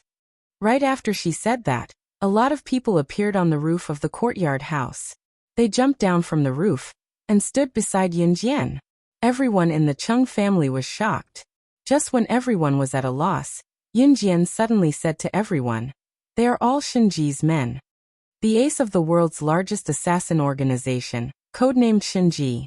His net worth is $39 billion US. Is this enough to enter the Chung family's ancestral hall? Chapter 26-25. He was the ace of the world's largest assassin organization. He had a total of $39 billion US under his name. With this kind of achievement, let alone entering the Chung family's ancestral hall, it wouldn't be a problem for him to enter and leave the Chung family's ancestral hall tens of thousands of times. The Chung family had never had an outstanding descendant with a total of $39 billion US under his name. If that was converted to RMB, it would be trillions. They hadn't even seen what a billion RMB looked like. With Yunjian's words and the fact that they had been hiding in every corner of the courtyard house since the beginning, no one had noticed their sudden appearance. They were like assassins in ancient times who came and went like ghosts. Everyone in the Chung family, including Old Master Chung, was stunned. Their faces were pale. What did you say?" Old Master Chung yelled as he slammed his walking stick on the ground. The old man was in disbelief at Yun Jian's words. This old thing is Sister Ji's grandfather? Just as Old Master Chung was about to think that Yun Jian had found someone to pretend to be Shin Ji's subordinate, so that Shin Ji could enter the Chung family's ancestral hall, a man who had just jumped down from the courtyard house's roof pulled off the black mask covering his face. It revealed the face of a 17 or 18-year-old Shota boy. Although he looked 17 or 18-year-old, he was actually 25 years old, even older than Shin Ji. The only reason he called Shin Ji Sister Ji was because he worked for her. This man with a youthful face was named Huan. Huan looked at Old Master Chung without any trace of politeness and called him Old Thing in front of everyone. When the people around heard how Huan addressed Old Master Chung, they felt a faint wave of shock and fear. The old man was known to be a stern man in the village. If this young man who looked like he was only 17 or 18 years old was just someone Yun Jian found to put on an act for everyone to see, then why waste time talking to this old thing? My sister Ji is invincible in the assassin circle. She's not even willing to enter the Chung family's ancestral hall. If she refuses again, I'll King find someone to bomb their ancestral hall. Huang glanced at Old Master Chung and the others. As he spoke, he lifted the corner of his shirt and took out a revolver. He pointed the muzzle at Old Master Chung and was about to put his finger on the trigger. This gun isn't fake, is it? A man from the Chung family who thought he was very smart and had studied guns in books looked at the gun in Huan's hand from afar and couldn't help but speak. Ck, I'll show you the power of this gun. Huan heard that his gun was doubted. He was so angry that he pulled the trigger. Before anyone in the Chung family's gun, Old Master Chung, masters, Huan's master's master. Everyone from the Chung family stood rooted to the ground. Gun. It was a real gun. It was a real gun that could shoot bullets. Everyone in the Chung family turned pale with fright as they watched the bullet fly towards Old Master Cheng's head at lightning speed. A glint flashed in everyone's eyes. In the next second, the bullet collided with a butterfly knife in midair. The butterfly knife collided with the bullet, and the friction between the two created a violent spark in the air. In the next second, the impact was offset and it stopped in midair. Then both of them fell to the ground. Seeing this shocking scene, everyone couldn't stay calm. Everyone looked in the direction of the butterfly knife. Yun Jian walked to the spot where the butterfly knife had collided with the bullet in front of everyone and picked it up from the ground. She turned to the Chung family like nothing had happened and spoke in her usual icy tone. I'm sorry, but I'm sorry. Don't waste my time. You can't afford it. Don't think that she's dead. Even if she's an ace assassin, she can't do anything to you. I'm sorry, but I came from the same place as her. Chapter 26. No matter how much the Chung family didn't believe that Shin Ji was an ace assassin from the world's largest assassin organization, or that Yun Jian said that Shin Ji's net worth was 39 billion yuan, they had to believe it now. Huan had a gun. A real gun. And Yun Jian said that Huan was Shin Ji's subordinate. This was enough to prove the authenticity of Shin Ji's identity, because no ordinary person could carry a gun at any time. The Chung family did feel lucky for a moment because Shin Ji had died. After all, he was already dead. No matter how powerful she was in the past, she couldn't do anything to them. But before they could relax, Yun Jian used a butterfly knife to block a bullet. She used a knife. She did things that ordinary people couldn't even dream of. She even stood there and boasted that she came from the same place as Shin Ji. Then wouldn't Yun Jian's identity be the same as Shin Ji's? Huan scoffed when he saw how Yun Jian had saved the stubborn old man of the Chung family with her help. Go and move the things in. Then, just as Old Master Chung, Yun Hua, and everyone else in the Chung family trembled in fear, Yun Jian's indifferent voice rang out. Move them in? Move what? Everyone present was bewildered. But just as she said that, the people who had been waiting outside for a long time came in carrying box after box of funerary items. Ignoring the Chung family, Yun Jian held Shin Ji's urn and placed the memorial tablet she had prepared for Shin Ji at the highest spot in the ancestral hall under the Chung family's shocked gazes. Wait We've discussed it and agreed to place her memorial tablet in the ancestral hall. We'll bury her with glory and record her in the family tree. But the Chung family has its own rules. The highest position in the ancestral hall is reserved for the current head of the Chung family. She's just a direct descendant after all, and she's a girl. Just as Yun Jian took Shinji's tablet and placed it at the highest point in the ancestral hall, a weak middle-aged man's voice sounded. The middle-aged man who spoke weakly was none other than Shinji's biological father and Yunhua's husband, Chung Bing. Chung Bing's status in the Chung family was very low, and because he was the seventh son of the Chung family's old master, he had many sons and could not be taken care of. In addition, Chung Bing himself was weak and incompetent, so he was almost dispensable in the Chung family. This time, Chung Bing was called over by old Master Chung. Chung Bing didn't dare to disobey his father. "Oh," Yun Jian responded softly before Chung Bing could finish his sentence. Hearing this, the Chung family members heaved a sigh of relief. Although Shinji's friend had displayed terrifying strength, he shouldn't have reached the point of being unreasonable. In the Chung family's ancestral hall, the highest tablet had always been reserved for the current head of the Chung family. This meant that old Master Chung would only have the right to place his tablet at the highest point after he passed away. Just when everyone thought that Yun Jian was going to compromise, Yun Jian's expression changed. Yun Jian reached out to take Shinji's tablet. She tried to take it down from the highest point. Seeing this, everyone smiled in satisfaction.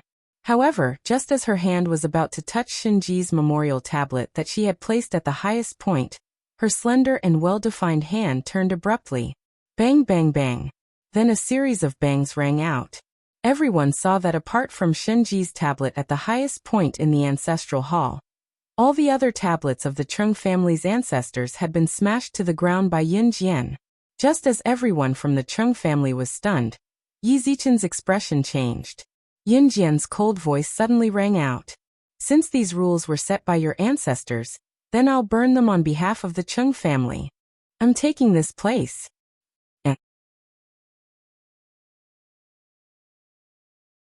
Chapter 26-27. Yun Jian had always been a woman of her words.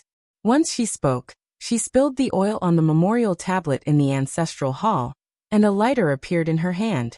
Without even looking, she flicked it open with the thumb of her right hand, and was about to toss it on the floor as she spoke. "No. Don't burn it. Don't burn it." As the lighter in Yun Jian's hand fell to the ground, old Master Chung lunged forward at once. Although old Master Chung was stubborn when it came to favoring boys over girls, he cared a lot about his ancestors' memorial tablets. His body, which was already in his 70s, flew forward almost immediately and reached out to grab the lighter that was quickly falling to the ground and igniting the flame. Ignoring the burn on his hand, old Master Chung grabbed the lighter and threw it out of the house. The lighter, which had no combustible material, quickly went out. Old Master Cheng's hand was slightly burned, but he didn't care about it. Instead, he looked at Yun Jian, his lips trembling. 3 minutes later, old Master Chung had no choice. He waved his hand and gave his final answer. "If you want her memorial tablet to be placed at the highest place, then so be it. After all, our Chung family has wronged her." Old Master Chung didn't have a conscience. He was just being threatened by Yun Jian. "Old Master. You. Dad. Grandpa." As soon as old Master Chung finished speaking, everyone in the Chung family, including the servants who worked for the Chung family, old Master Cheng's son and daughter-in-law, as well as his grandchildren and juniors, hurriedly spoke out in an attempt to stop old Master Cheng's plan. "All right. That's enough. Don't say any more. It's decided." The moment everyone in the Chung family started to retort, old Master Chung shouted loudly and interrupted everyone. Shinji's memorial tablet was successfully placed in the Chung family's ancestral hall. As an ancient feudal family, this was the first time in the history of the Chung family that a junior who wasn't the Chung grandmother could be placed in the ancestral hall, and even be recorded in the family tree. Other than Yun Jian's burial items, Yun Jian followed Shinji's instructions from an Hun many years ago, and buried her in the most ordinary way. Like I said, once a person dies, there is nothing left.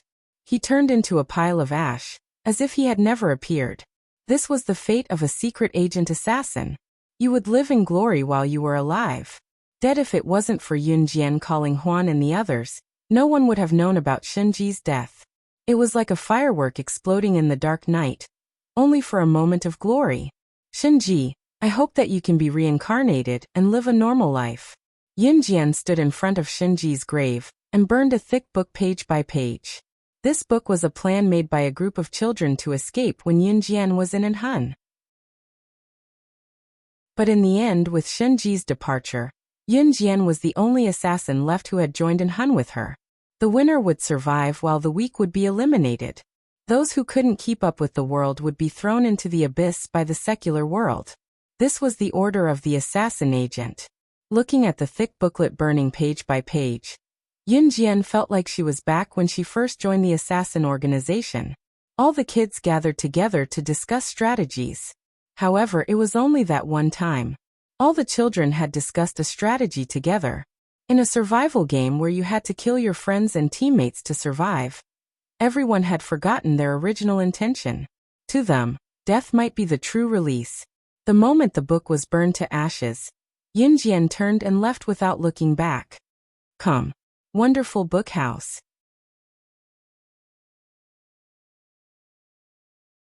Chapter 26-28. Before leaving the Chung family, Yun Jian had said that as long as she was alive, if the Chung family dared to touch Shenji's memorial tablet or go back on their word, she would definitely take action. Since Yun Jian had said that before, the Chung family naturally didn't dare to refute her. After all, Yun Jian's identity was very likely to be the same as Shenji's, or even more powerful than Shenji. Country J. Country J was a small country. The people here didn't live a rich life. Because of the bad geography, there were often floods and droughts. Even some of the surrounding powerful countries could easily take over Japan with a wave of their hand, but they couldn't be bothered to do so. This was because Japan was just a small country, and its geographical environment was not attractive at all. But it was a country like this that had the headquarters of the International Assassin website and most of Shenji's forces. The International Assassin website was a platform for assassins to communicate with their employers and accept missions. There must be someone controlling such a website behind the scenes, and its headquarters was in such a backward country. Moreover, Shenji was very close to the boss of the International Assassin website, so all of Shenji's forces were in Country J. Although the Soul Eater organization wasn't in Country J, to Shenji, they weren't that powerful. The money Shenji had earned by risking his life for missions was all in Country J, distributed among his assets in every corner of the country. Headquarters of the International Assassin website. There were no tall buildings in the surrounding area. Only this building, which was at least 30 stories tall, was exceptionally eye-catching. Here, many elites and talents from all over the world worked in this 30-story building. In the conference room, the boss of the International Assassin website stood in the middle of the room, holding a document in his hand. Shenji is dead. The boss whistled as he spoke. The death of an assassin or agent was very normal for the headquarters of the International Assassin website. The death of an assassin or agent meant that her era was over. As mentioned before, no matter how powerful an agent was, once they were found dead, their past would be forgotten. No one would remember her. Even worse. Boss, don't you have a good relationship with Shenji? Don't you feel bad that she's dead? Someone raised an eyebrow, looking very happy. I feel bad? I don't see you guys feeling any heartache. The grand boss raised his hand from the table. He adjusted his tie and walked to the side. Shenji trusted me a lot when she was alive. All her assets and businesses are in Country J, the boss said in front of his subordinates. Boss, what do you mean? Someone below was drooling. He licked his saliva and looked at the final boss expectantly. Regardless of their past achievements, they will still turn to dust after death. As usual, we'll take everything. The boss snapped his fingers. As he spoke, he opened the door of the conference room and walked out. Pack your things. We're going to fight for Shenji's fortune. I'm sure there are already a lot of people internationally eyeing this fat piece of meat that Shenji left behind. First come, first served. We can't fall behind. After the boss finished speaking, he opened the door of the conference room.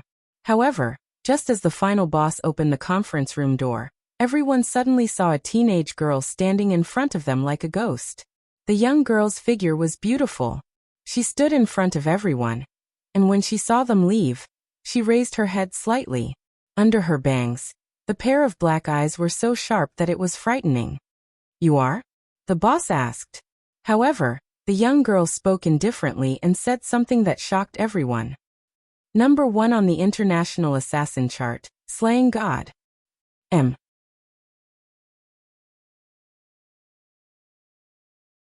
Chapter 26-29. When they heard Yun Jian reveal her identity, the group of executives from the International Secret Service Assassin website narrowed their eyes. An unnatural look of surprise flashed across their faces. Slaying God. The final boss glanced at Yun Jian from the corner of his eyes, and asked with an unnatural expression. Although the International Secret Service Assassin website was a communication platform that was tied directly to the Secret Service assassins, they did not know any of the Secret Service assassins and Secret Service assassins who accepted missions from their employers on the website. Secret Service assassins and Secret Service assassins were high-risk occupations. Sometimes, even if you had met them, you would put yourself in an abyss of danger. The International Secret Service Assassin website was a platform for employers and Secret Service assassins to get to know each other and make deals. The staff on the website, including the executives, were the final boss and the group of people standing behind him. They earned a cut of the Secret Service assassins' earnings when they accepted missions from the International Secret Service Assassin website. In other words, the more missions the Secret Service assassins accepted on the website, the higher the bounty and the more they earned. As the number 1 Secret Service assassin in the world, slaying God, although the final boss and his group received a small cut of the bounty from Yun Jian, the International Secret Service Assassin website would still earn a lot even if they only received 0.1% of the bounty from Yun Jian's mission, which started at $100 million. Therefore, to the International Secret Service Assassin website, Yun Jian was undoubtedly the biggest crocodile on the website. Cough. However, the final boss reacted quickly. He coughed softly and looked at Yun Jian. He immediately curtsied to Yun Jian with the most standard posture. His attitude was extremely respectful. "Is there anything that you need us to do personally?" Country J's capital, downtown area. In a bar with red lights and green lights. The colorful lights in the bar were so eerie that it made one's eyes blur. The people dancing wildly in the flashing lights seemed to be on steroids, as they shook their heads wildly and cheered. Among the crowd, no one noticed a 19-year-old teenage girl from Country Z walking to a corner of the bar with 2 bottles of hard liquor mixed by a mixer. There were more than 10 adult men in their 30s and 40s sitting in the corner of the bar. All of them had creepy tattoos on their hands, faces, and the parts of their bodies that were exposed outside of their singlets. The girl with the hard liquor came to the bar. The dozen or so adult men in their 30s and 40s were still talking without restraint. "Big brother, when are we going to make a move?" Among them, there was a young man in his 20s who looked impatient. He hugged an enchanting woman in her 20s who was sitting on his lap, and spoke to a man with a tattoo on his chest. "What's the rush? What should be ours will definitely be ours. Shinji is dead. In this world, aside from Mad Dragon, who came from and hung with that woman, and a few people who have been in seclusion for many years, there's no one else who has the ability to compete with us." The middle-aged man, who was called Big Brother, had a cigarette in his mouth and 2 beauties in his arms. As he spoke, the middle-aged man patted the buttocks of the blonde beauty sitting on his right. He propped himself up and narrowed his eyes. "Also, I just talked to the people from the International Secret Service Assassin website. This time, we'll work together to seize Shinji's assets. Believe me, this is something that can be obtained with the flip of a hand." As he spoke, the middle-aged man reached out and grabbed the breasts of the beauties on his left and right. His expression was uninterested. "Are there no newcomers here? It's always the same people. There's no novelty at all." Just as the middle-aged man frowned, he suddenly saw a 19-year-old girl walk over with 2 bottles of hard liquor. The words that came out of the girl's mouth made the middle-aged man gulp hard. "Excuse me, These are the whiskey and hard liquor that the gentleman ordered. Would you like me to fill the glasses for the gentleman? M.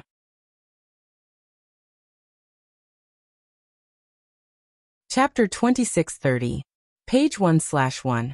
The sweet voice had a hint of a young girl's voice, as though it was the sound of nature, causing people to feel as though they were drowning in it. Even the middle-aged man who was groping the two beauties and impatiently muttering that he wanted new goods stared at her. Newcomer? The middle-aged man glanced at the young girl and placed his elbows on his thighs, looking at the young girl with a pitiful expression.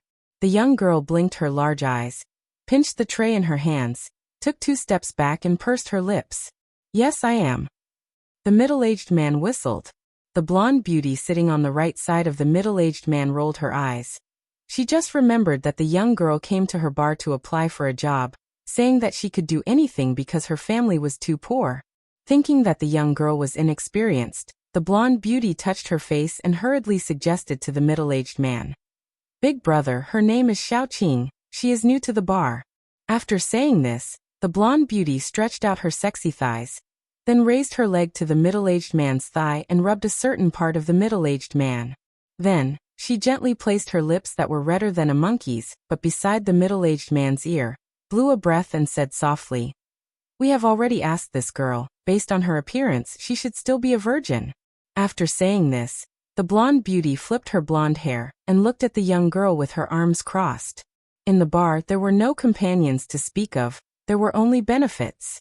Some people, for themselves, would use underhanded means to betray their companions. Some incomparably pure young girls, after entering the bar, would meet all kinds of people. Even if they had a good nature, after experiencing some betrayal and torture, they would still be led astray. The blonde beauty secretly interrupted the middle-aged man. No one else heard it. After saying this, the middle-aged man crossed his arms and looked at the young girl. "All right, pour the wine." Seeing this, the young girl placed the tray on the table and poured wine for the men one by one. One of the men wanted to reach out and slap the young girl's butt, but the young girl dodged without any flaws. "Xiaoqing, come quickly, come to Big Brother's side." The blonde beauty beckoned to the young girl. The rest of the middle-aged men, and the people sitting by the side, had already drunk the wine poured by the young girl. The blonde beauty beckoned to the girl, and the girl immediately followed her. At this moment, the middle-aged man picked up the cup of wine that the young girl had poured for him. He stared at the young girl, intending to drink the wine in the cup in one gulp. However, the moment the middle-aged man placed the wine cup at the tip of his nose and took a light sniff, he suddenly pushed away the blonde beauty who was leaning on him. He picked up the pistol at his waist and shot at the girl. At the same time he shouted, "Don't drink this wine. This woman drugged him." As he spoke, the middle-aged man fired a shot at the young girl. Ah! When the blonde beauty saw this, she and the other beauty covered their ears at the same time. They were so scared that their faces turned pale. However, just when everyone present was so frightened that their faces turned pale, thinking that the young girl holding the tray would definitely die on the spot, the young girl narrowed her eyes deeply. In the next second, she moved sideways to the middle-aged man's side. She wrapped her hand around the middle-aged man's wrist and locked it. She leaned to the side and dodged the bullet shot by the middle-aged man. At the same time, she controlled the handle of the middle-aged man's gun and forcefully slammed the muzzle of the gun into the middle-aged man's group of subordinates who had already drunk the wine and instantly fainted. Bang! The middle-aged man's subordinate was shot in the head by the middle-aged man's gun in his sleep. This shot should have been shot at Yinjian's body, and this move only took Yinjian a short second. In the next second, she wrapped her hand around the middle-aged man's wrist and ruthlessly smashed his wrist joint with one hand. Her other hand, at a speed of 0.5 seconds, directly snatched the middle-aged man's gun from his hand. She lifted her leg and directly kicked the middle-aged man to the ground. The golden-haired beauty, as well as the hostess sitting beside her, were all stunned. They didn't expect that the weak young girl who came to apply for the job yesterday, who looked like she had just entered society, was actually. However, this wasn't the end. Bang, bang, bang. A few gunshots rang out at the entrance. Then a group of people rushed in, led by the boss of the international assassin platform. When the middle-aged man saw the boss, he immediately called for help. But before he could call for the boss timidly stood in front of Yun Jian and said with a trembling voice, "Are you planning to take all of Shinji's assets? Here you go. Here you go. Take it all. As for the rest of the bastards who want to snatch your assets, the international assassin platform will definitely hunt them down and kill them all for you."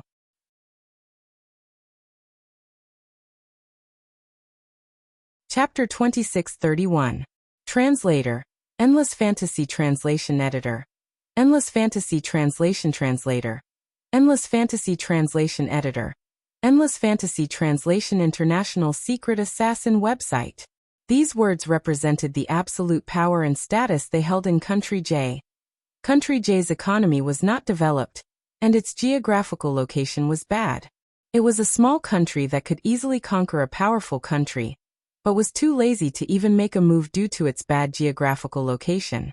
Hence, Shinji's influence and the International Secret Assassin website were undoubtedly more prominent here. Now that Shinji was dead, the International Secret Assassin website was the one with the highest status. What was going on now though? The boss of the International Secret Assassin website was actually speaking to Yun Jian. Not only did he donate all of Shinji's wealth to Yun Jian, but he also said that he would help Yun Jian hunt down the bastard who wanted to fight with Yun Jian for Shinji's wealth. When the gunshot rang out, the blonde and the other beauties in the bar had already shrunk into a corner. However, at this moment, the golden-haired beauty's heart was in a state of shock. Who was this girl? Was she not a poor person who came to apply for a job? Why would she poison her brother? Moreover, she had such terrifying skills. She even had the ability to make the International Secret Assassin website's boss bow down to her. While the blonde and everyone else in the bar, including the middle-aged man who was stepped on by Yun Jian, were perplexed, Yun Jian suddenly spoke to the final boss again, causing everyone to be shocked. Donate all of Shinji's assets to needy children in need in Shinji's name. Not a single cent less. Kill anyone who disobeys my order. This was Shinji's wish and Yun Jian's plan. With that, Yun Jian turned and left without even sparing a glance at the crowd. It was as if she had never appeared. Country Zilongmen City. When everything was over, Yun Jian returned to the place where the gears of fate began to turn. She brought the sandalwood box, wooden fan, and wooden hairpin back with her. The moment she entered the house, she saw Qingyiru playing with the children on the sponge mat downstairs. "Xiaojian, you're back? Have you eaten? There's still rice at home. Do you want me to heat it up for you?" Qingyiru asked. "No need, I've eaten." Yun Jian shook her head and paused before asking Qingyiru, "He?" Just as she spoke, Qingyiru pointed upstairs as if she knew that Yun Jian would ask where Ce was and replied with a smile, "She's upstairs." Yun Jian answered and went upstairs. Just as she entered the room, Yun Jian house, Yun Jian. It was only after a brief moment of intimacy that Yun Jian showed the 3 divine weapons she brought back this time to Ce for him to take a look. Also, Shi Lin's translation of Ji Su Li Yun. Translation on Ce to Yun translation Translation Translation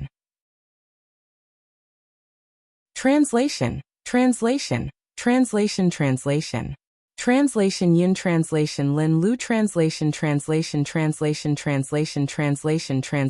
After placing the 3 divine artifacts together, Ce packed up and planned to hide them in a secluded spot.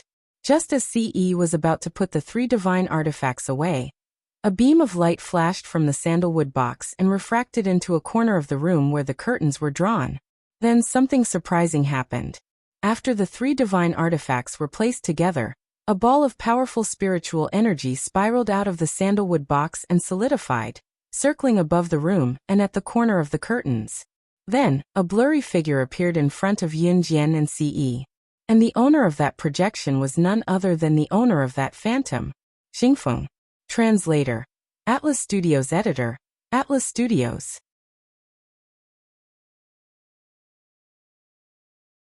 Chapter 2632. Translator. Henyi Translations Editor. Henyi Translations. On the eve of the big battle, he retched again. End 1. The illusory figure was like a high-tech projection in a sci-fi movie. When Yun Jian and Ce saw it, They looked at each other and stared at the figure that was conjured in front of them. At this moment, Xingfeng looked like he was in a deep sleep. His eyes were tightly shut and he didn't move at all. But the moment the projection projected him, his long eyelashes flickered. The next moment his eyes, which looked like they had been in a deep sleep for half his life, slowly opened. What entered his vision was a young man in his early 20s. He looked very similar to Ce, like a handsome young man who had walked out of a manga. His skin was even more delicate than a baby's, as if it could be broken with a flick of a finger. But because he had inherited Ce's excellent genes, his delicate skin didn't lack the charm of a man, nor did he look like a fake man. It could be said that because he had inherited Yunjian and Ce's strengths, Xingfeng's looks had reached the point where it could shock the world at first glance. When Xingfeng saw Yunjian and Ce's faces, he became excited and wanted to walk towards them. Sha. But just as Xingfeng was about to walk towards Yunjian and Ce, the anklet on his feet stopped him from moving forward. Father! Mother! Xingfeng shouted at Yunjian and Ce. As he spoke, tears of sincerity flowed down from the corners of his eyes. They didn't need to look to know that this was the little fellow who had grown up, Siwan. When they saw that Xingfeng's anklet had been shackled, Yunjian and Ce's faces darkened even more. Xingfeng wanted to say something, but he suddenly thought about it. He didn't have much time to reminisce. In order to prevent his future parents from making the same mistakes, Xingfeng shouted at Yunjian and Ce. Yuani must have known about this. I'm sure Yuan Xing has already told you about my identity. I was captured by a mysterious person, and I'm currently locked up in a place with an unknown location. You must have used the 3 magical artifacts that I left behind to see me. This conversation can only last for 10 minutes, so I'll make it short. 10 minutes later, Xingfeng disappeared. Seeing that, Yunjian's heart tightened. She clenched her fists and looked at Ce. Ce nodded slightly at her. From the conversation just now, Yunjian and Ce had already grasped the exact location where the mysterious person had locked Xingfeng up. This was going to be a battle of life and death, but for the sake of her child, Yunjian had to go. Whether she could come back alive was still an unknown. Yunjian and Ce agreed to go to the battlefield 3 days later. This time, they must eradicate the mysterious person from this world. On the second day, Yunjian was called out by Qinsini. She was about to leave. This time, she did not know if she could come back alive. In spite of it, Yunjian still went to Qinsini's appointment. Jianjian, what should I do? My family found out that Xiaofeng and I are dating. They want me to break up with him. Qinsini told Yunjian with a troubled expression. As she spoke, she took a bite of the drumstick in her hand. Looking at Yunjian's troubled expression and silence, Qinsini was stunned before she passed a drumstick to Yunjian. Jianjian, do you want some? Yunjian, who was frowning, suddenly felt nauseous when she caught a whiff of the drumstick Qinsini passed to her. She covered her mouth and turned away to retch again. P.S. That's all for today. Good night everyone. Wax, did you see the title? It's almost over. Oh, ___. Oh.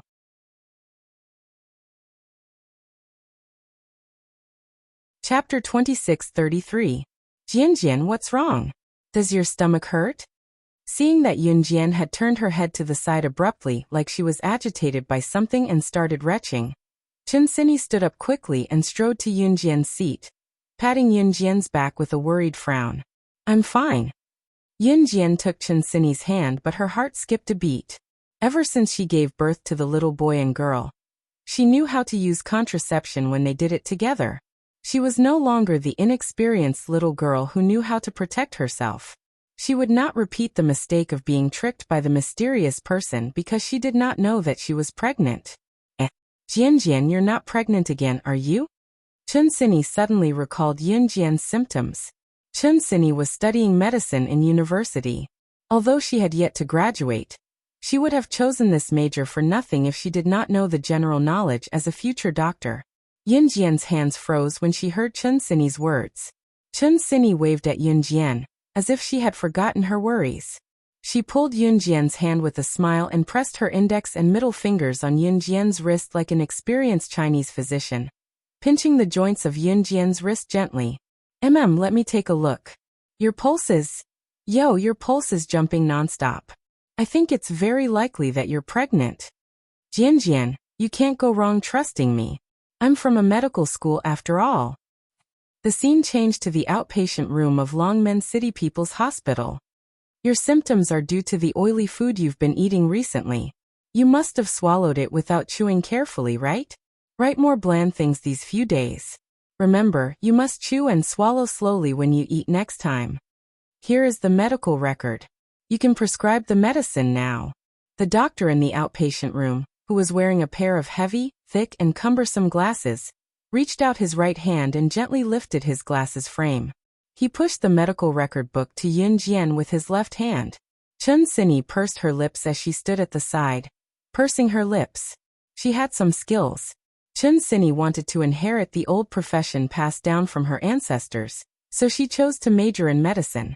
But based on the current situation, she had clearly learned the ancient Chinese medicine techniques from her grandfather, so why couldn't she figure it out? Cough, cough, cough. Of course, it was better not to let others know about this kind of miscalculation and disgrace.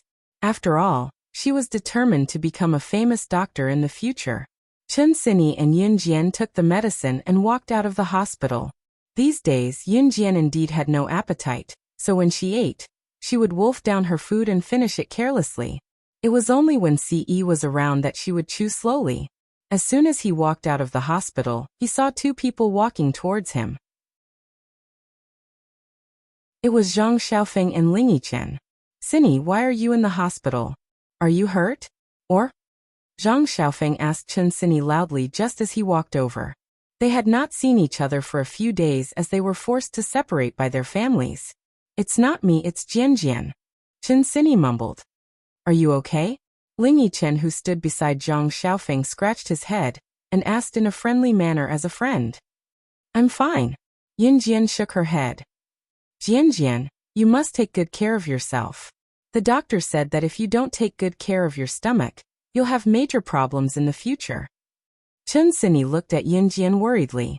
Just as Chun Sini finished her words, however, she saw a slender and handsome man walking over from the opposite side of the road.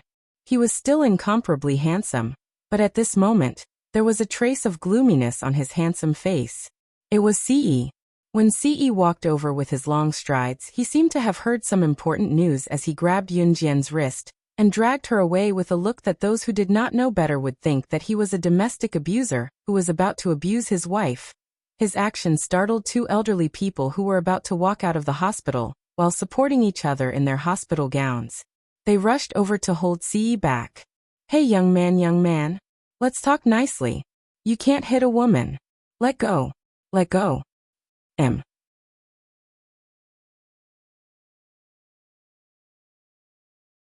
Chapter 2634. It was no wonder that they misunderstood Ce. They were both wearing hospital uniforms and were about to go out to get some sun. Ce was emitting a strong aura of violence from head to toe. He looked as if he was really going to commit domestic violence on the streets. Moreover, the two elders had lived almost their entire lives. They had seen a lot more things than ordinary people. They had seen many cases of husband and wife fighting after marriage, and the husband abusing his wife. The two elders were also good people. The moment they saw Ce grab Yun Jian's wrist and walk away, they thought that Ce was going to commit domestic violence on Yun Jian. The grandfather of the two elders thought that Ce was going to hit Yun Jian. He was originally supporting the old lady, but after receiving the old lady's signal, he staggered over and tried to pull Ce away. Young man, a man must learn to be tolerant. Look at how beautiful your wife is. Can you bear to hit her? Listen to me. Live happily with your wife. If you're unhappy, talk to each other. You can't hit her. The grandfather's words not only made Ce's eyes darken, but even Chun Sini, Zhang Xiaofeng, and Ling Yichen couldn't help but laugh. Of course I can. Ce raised his eyebrows and suddenly smiled wickedly. However, when the grandfather saw his expression, he thought that Ce was really going to commit domestic violence on Yun Jian. You can't. You can't, young man, you can't. The grandfather was afraid that Ce would really hit Yun Jian, so he quickly reached out his dry and old hand to pull Ce back. Before the old man could extend his hand, however, Ce had extended his long, bony hand that was exquisite and beautiful enough to make a hand-con scream and swung it at Yunjian's cheek. The moment his hand was about to touch Yunjian's cheek, Ce's hand suddenly circled around Yunjian's head and pressed against the back of Yunjian's head. Then, in front of everyone, he bent down slightly and placed his head in front of Yunjian's face. Without saying anything, he kissed Yunjian's little mouth heavily. He even made a smacking sound. This sound scared the old man so much that he took 2 steps back. The old lady's heart skipped a beat. He only kissed Yunjian's little mouth for 3 seconds. After 3 seconds, Ce grabbed Yunjian's wrist again in a position that was mistaken for domestic violence. He said something that sounded angry, but also seemed to have a deeper meaning. If she doesn't take good care of herself, I can do it myself. I'll teach her a lesson. Who in their right mind would talk about this kind of small train and use it as an excuse to show off? Ce's words scared the old couple so much that they almost had a heart attack. Zhang Xiaofeng and Chen Xinyi froze on the spot. By the time everyone reacted, Ce had already walked away with Yunjian. For the next 2 days, Ce kept watch over Yunjian, making her chew and swallow her food slowly. If she didn't comply, in the bedroom on the 2nd floor, the little girl were taken away by Qin Yiru. Yunjian was sitting on Ce's lap and being fed by Ce mouthful by mouthful. Chew more. If I find out that something's wrong with your body again. As Ce spoke, he thrust his body forward. Yunjian couldn't hold it in and almost cried out. However, the curtains on the 2nd floor were tightly shut. In front of the desk, Yunjian was sitting on Ce's lap. That wasn't the point. The point was that both of them were naked, and he actually used such a shameful method to make her eat slowly. I'm done eating. Let me down. But I'm not full yet.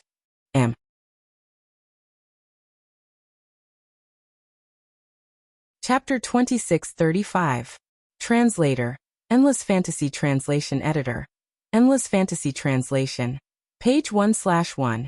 Yunjian admitted that if anyone knew about this, she would probably die of embarrassment. He actually thought of such a way to make her chew her rice slowly. Yunjian couldn't even see through Ce. Where was his usual aloofness? Where did he go? Why did he? The day was still long, but at this time and place, it was extremely beautiful. On the 3rd day, Yunjian and Ce went to Qin Yiru's house first. They took a look at the little guy and the little girl, kissed their foreheads, and left quietly while the 2 little guys were still sleeping. Just as Yunjian and Ce were about to get into Ce's Lamborghini, a magnetic male voice sounded behind them. Is it convenient for you to join us? The 2 of them turned around and saw Yuan Xian, who was wearing a ghost mask, standing beside the Lamborghini. Yuan Xian lightly patted the Lamborghini and smiled at Yunjian and Ce. Yunjian tilted her head and leaned towards the back seat of the Lamborghini, pursing her lips. Get in. The biggest difference between Yunjian's Ferrari and the Lamborghini was that the Ferrari didn't have a single back seat. Even though the Lamborghini didn't have a backseat door, the back seat was still a little narrow. For people like the little guy and the little girl, sitting in the back seat of the Lamborghini, other than having less space to move around compared to a normal car, there was no other difference. However, for someone like Yuan Xian, who was 1.8 meters tall, sitting in the back seat of the Lamborghini, he became. Yuan Xian's body was curled up and he couldn't even straighten his back. He was like those acrobats who were put into a big box. Other than being able to move his hands and feet, his neck was crooked when he was put into the box. His neck was crooked and he couldn't move at all. Imagine a man who was 1.8 meters tall, wearing a ghost mask, squeezing into the back seat of an indescribably narrow sports car. What kind of scene would that be? Wait, are you going to let me sit in this car for more than 20 hours? Yuan Xian saw that he was sitting in the back seat of the Lamborghini and couldn't stretch his arms. He was stunned for a moment, then he seemed to resist. I'll get out of the car and find a car that can drive to follow you.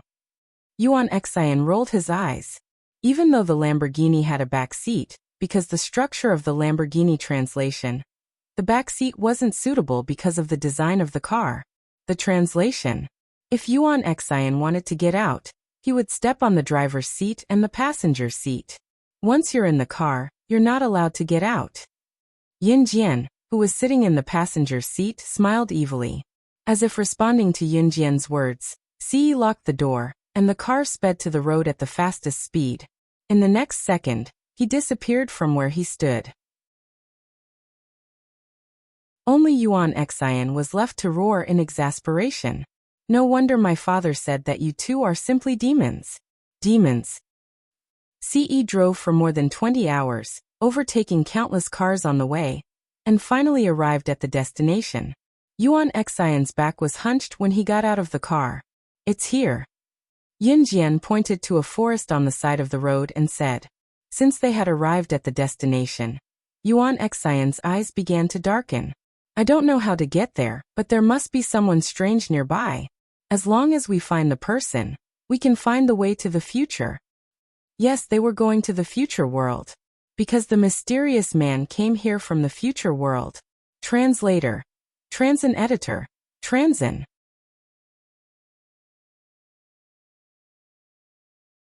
Chapter 2636. Originally, they were still dubious about the mysterious man's origin. However, after talking to Xingfeng, Yun Jian and Ce finally understood.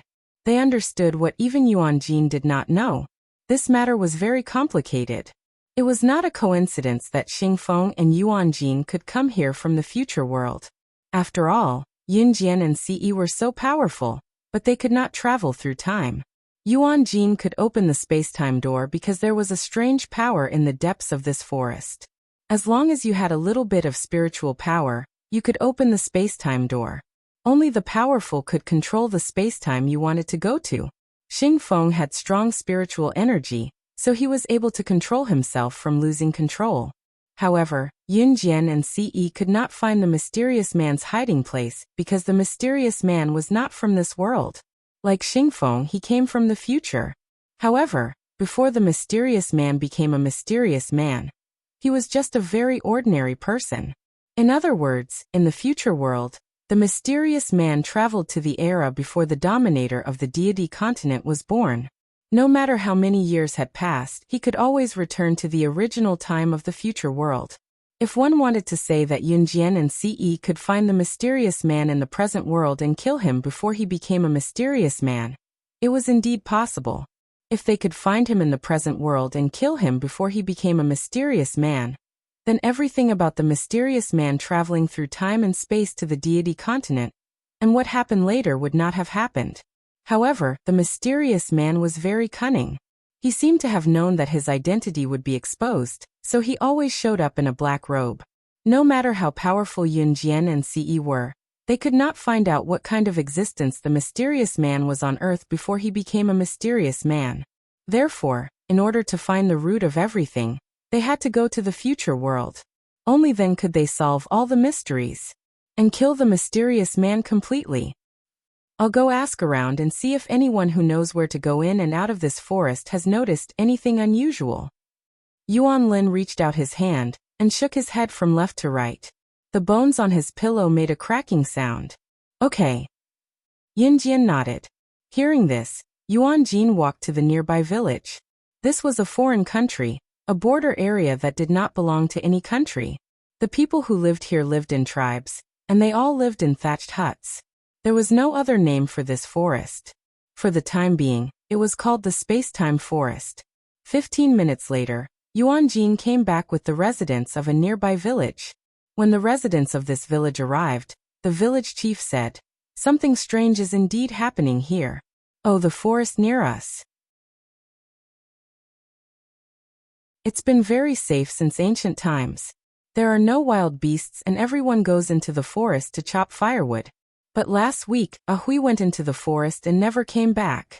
We felt that something was wrong, so we sent another 3 people to look for him, but there was no news. They all went missing. Everyone thought that this was a punishment bestowed upon our village by the forest god's wrath." When the village chief said this, his whole body was trembling violently.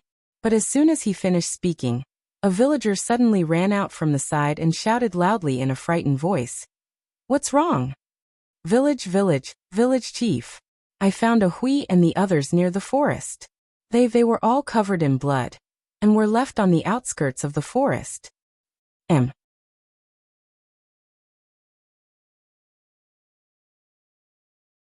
Chapter 2637.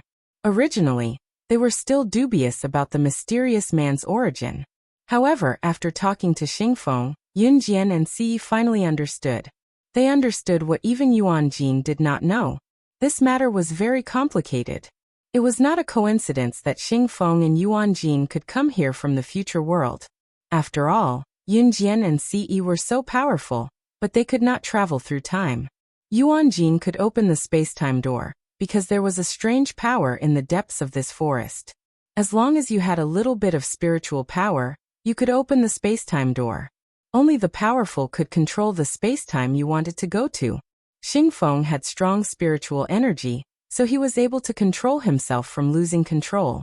However, Yunjian and Si could not find the mysterious man's hiding place because the mysterious man was not from this world. Like Xingfeng, he came from the future. However, before the mysterious man became a mysterious man, he was just a very ordinary person. In other words, in the future world, the mysterious man traveled to the era before the dominator of the deity continent was born. No matter how many years had passed, he could always return to the original time of the future world. If one wanted to say that Yunjian and Si could find the mysterious man in the present world and kill him before he became a mysterious man, it was indeed possible. If they could find him in the present world and kill him before he became a mysterious man, then everything about the mysterious man traveling through time and space to the deity continent, and what happened later would not have happened. However, the mysterious man was very cunning. He seemed to have known that his identity would be exposed, so he always showed up in a black robe. No matter how powerful Yunjian and Si were, they could not find out what kind of existence the mysterious man was on Earth before he became a mysterious man. Therefore, in order to find the root of everything, they had to go to the future world. Only then could they solve all the mysteries and kill the mysterious man completely. I'll go ask around and see if anyone who knows where to go in and out of this forest has noticed anything unusual. Yuan Lin reached out his hand and shook his head from left to right. The bones on his pillow made a crisp cracking sound. Okay. Yunjian nodded. Hearing this, Yuan Jin walked to the nearby village. This was a foreign country, a border area that did not belong to any country. The people who lived here lived in tribes, and they all lived in thatched huts. There was no other name for this forest. For the time being, it was called the Space-Time Forest. 15 minutes later, Yuan Jin came back with the residents of a nearby village. When the residents of this village arrived, the village chief said, "Something strange is indeed happening here. Oh, the forest near us. It's been very safe since ancient times. There are no wild beasts and everyone goes into the forest to chop firewood. But last week, a Hui went into the forest and never came back. We felt that something was wrong, so we sent another 3 people to look for him, but there was no news. They all went missing. Everyone thought that this was a punishment bestowed upon our village by the forest god's wrath." When the village chief said this, his whole body was trembling violently. But as soon as he finished speaking, a villager suddenly ran out from the side and shouted loudly in a frightened voice, "Brother Zhao, you've been killed." Village chief. I found a Hui and the others near the forest. They were covered in blood and left outside the forest. Come. Wonderful book house.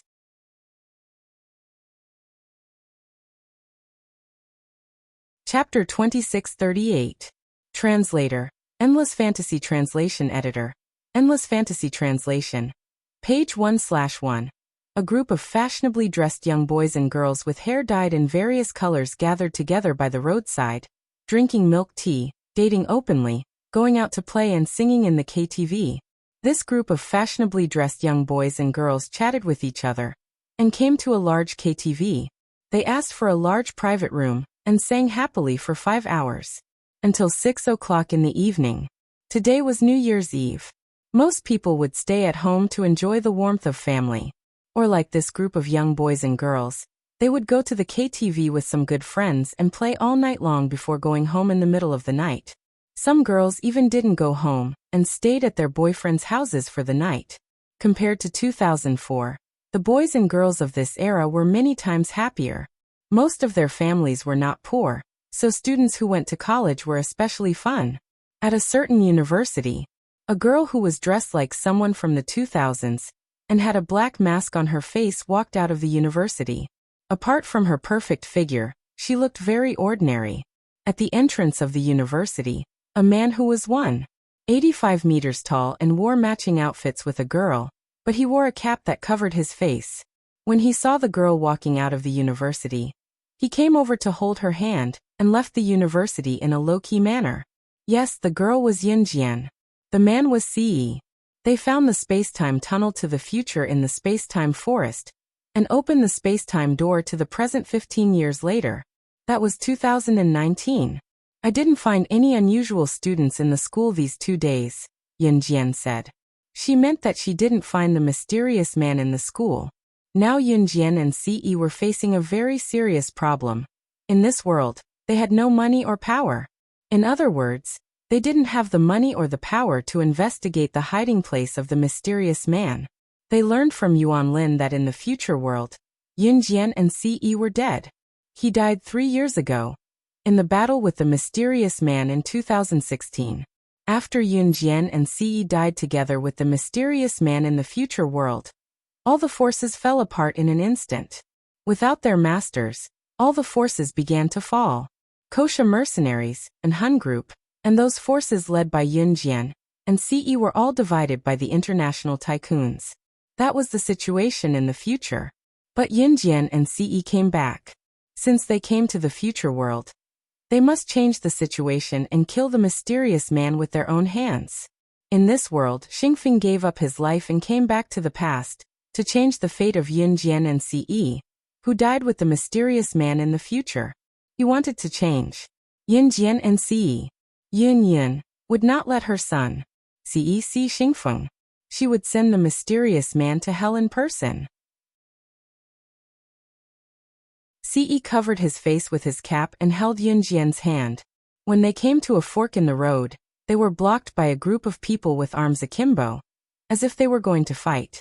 Ce didn't want to cause trouble, so he took Yunjian to a detour. Who would have thought that the group would block Yunjian and Ce again? The leader of the group looked at Yunjian from head to toe and spoke like a ruffian. You're right. Girl, I heard that you dress very shabbily at school. You've become famous in just 2 days. People in the school are talking about you like crazy. Hurry up, take off your mask and let me see what you look like. Translator. Hinyi Translations Editor.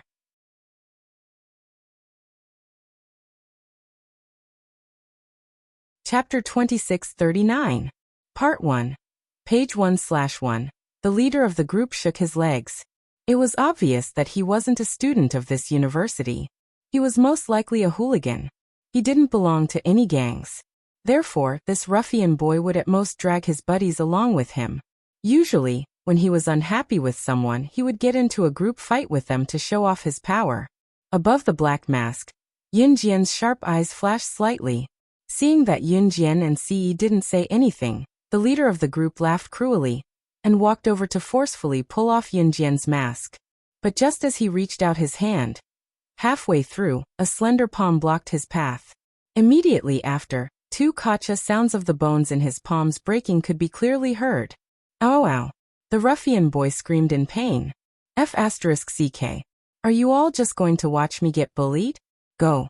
F***ck. The hooligan's wrist was grabbed by Ce, and the bones in his hand were broken. As he howled like a pig, he called for his buddies to come over and help. As soon as the boy shouted, more than 10 boys around him were enraged.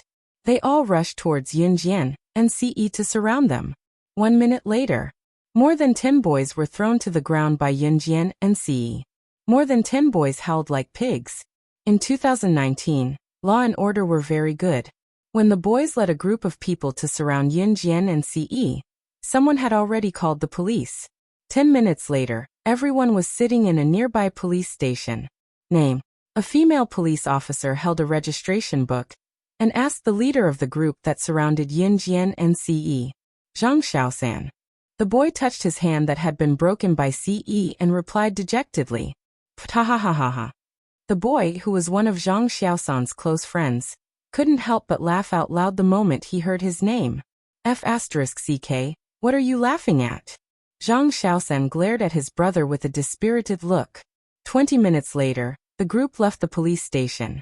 Before they left, Zhang Xiaosan and his gang were severely criticized by the police. Yin Jian and Ce left the police station without saying a word.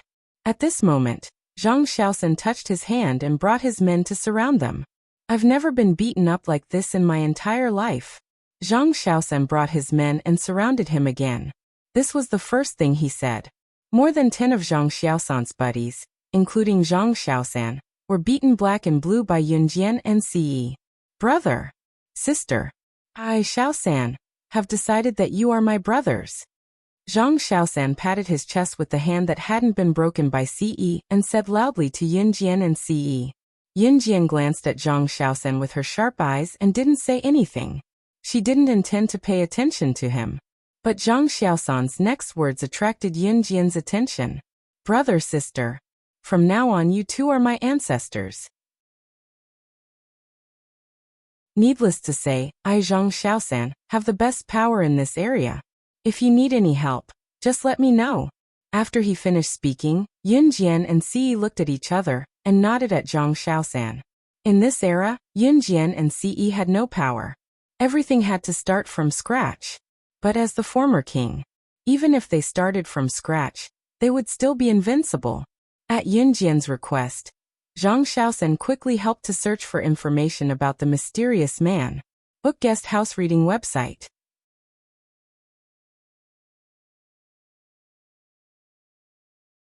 Chapter 2640. Speaking of which, Zhang Xiaosan's influence was not small.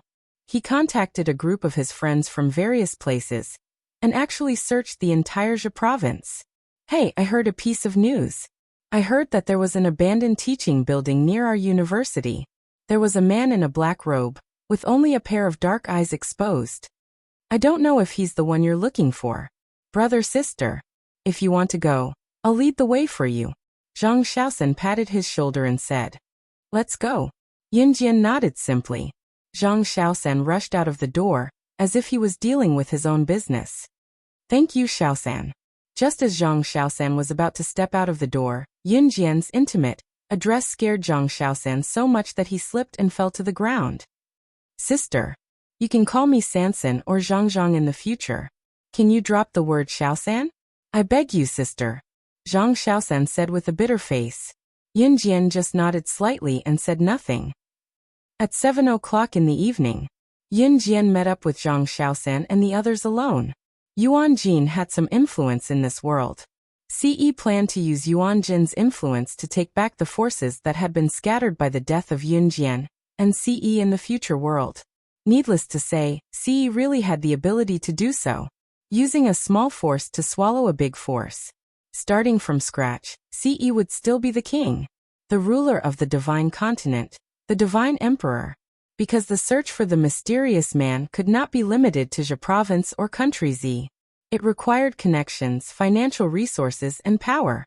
Coming here, Yin Jian and Ce did not plan to get rich in one go and find the mysterious person at once. Since they were sure that the mysterious man was here, it was only a matter of time before they found him. Yin Jian met up with Zhang Xiaosan and the others alone. Sis, you're here? Zhang Xiaosan chuckled at Yin Jian. Yin Jian nodded and led the way to the abandoned school building. Why are you here? Just as Yin Jian was walking towards the abandoned school building, she heard Zhang Xiaosan shouting behind her. Since you're here, why can't I be here? The voice of a female university student came from behind. Yin Jian just turned sideways and gave him a sidelong glance. The person who came was actually one of the girls who had commented in front of the coffee shop not long ago that their university had produced a rustic girl who dressed like she was from the year 2000. This girl's name was Fang Lingli, and she was a very clever girl. Behind Fang Lingli was a group of girls. It seemed like they were here to join in the fun. Coincidentally, Fang Lingli was Zhang Xiaosan's girlfriend. At this moment, when Fang Lingli saw Yin Jian, she couldn't help but narrow her eyes. She took the lead and pointed at Yin Jian. Zhang Xiaosan pointed at Zhang Xiaosan and said to Zhang Xiaosan, "Why did you call her here? Don't you know that she's the weirdo in our university?" As Fang Lingli spoke, she grabbed Zhang Xiaosan's shirt and took 2 big steps back. However, just as Fang Lingli and the others were done talking, Yun Jian suddenly saw a figure coming from behind them. The owner of that silhouette. She was seeing this. Yun Jian's eyes flickered. Without saying a word, she suddenly removed her black mask in front of everyone. 3 years ago, when news of the death of the top international secret agent, slaying God, spread, everyone in the world knew about it. It had been 3 years since slaying God's death, but her reputation had never faded. It was said that the existence of assassins and secret agents was like fireworks after her death. After being dazzling, it would fade away. However, slaying God's death was like a reminder to people. No matter how many years had passed, her existence was enough to make people tremble in fear. She had become an eternal legend in the world of assassins and secret agents. Moreover, when slaying God died, all the major international newspapers were filled with her looks for an entire year. When Yun Jian removed her black mask, everyone saw Yun Jian's face. With Zhang Xiaosan and Fang Lingli in the lead, everyone stared at Yun Jian. Suddenly, their pupils dilated and they exclaimed, "Why you? Why you? Aren't you the top international secret agent, slaying God who died 3 years ago?"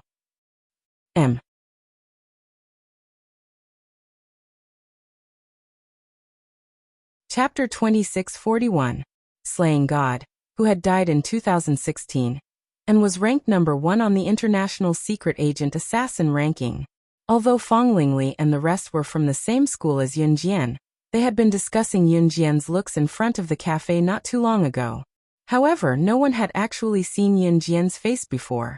This was because Yun Jian had been wearing a black mask ever since she transferred to university. However, they could vaguely tell from her facial features that Yun Jian was not ugly. That was why people said that she must be a plastic surgery freak. However, when the black mask on Yun Jian's face was removed, everyone was stunned. However, Yun Jian ignored their shock. She hung the black mask by her ear and took 2 steps forward with her long legs. She saw a woman standing behind Zhang Xiaosan, Fang Lingli, and the rest. The woman was dressed in a flamboyant outfit and looked sexy and seductive. The woman was tall and slender. In 2019, she was already in her 30s. She and Yun Jian, who was not even in her 20s, looked at each other in front of Zhang Xiaosan, Fang Lingli, and the rest. Fang Lingli, Zhang Xiaosan, and the rest who had recovered from the shock were secretly comforting themselves. It was probably just a coincidence that Yun Jian looked similar to a dead person. When Yun Jian and the woman in her 30s looked at each other, Zhang Xiaosan, Fang Lingli, and the rest were shocked again. Why did Yun Jian and the woman look at each other and feel like they had crossed time and space? Who's this woman? Fang Lingli glanced at the woman in her 30s and used her manicured hand to tuck her hair gently. She should be my sister's friend. Just watch quietly and don't talk nonsense. Zhang Xiaosan grabbed Fang Lingli and addressed Yun Jian as his sister.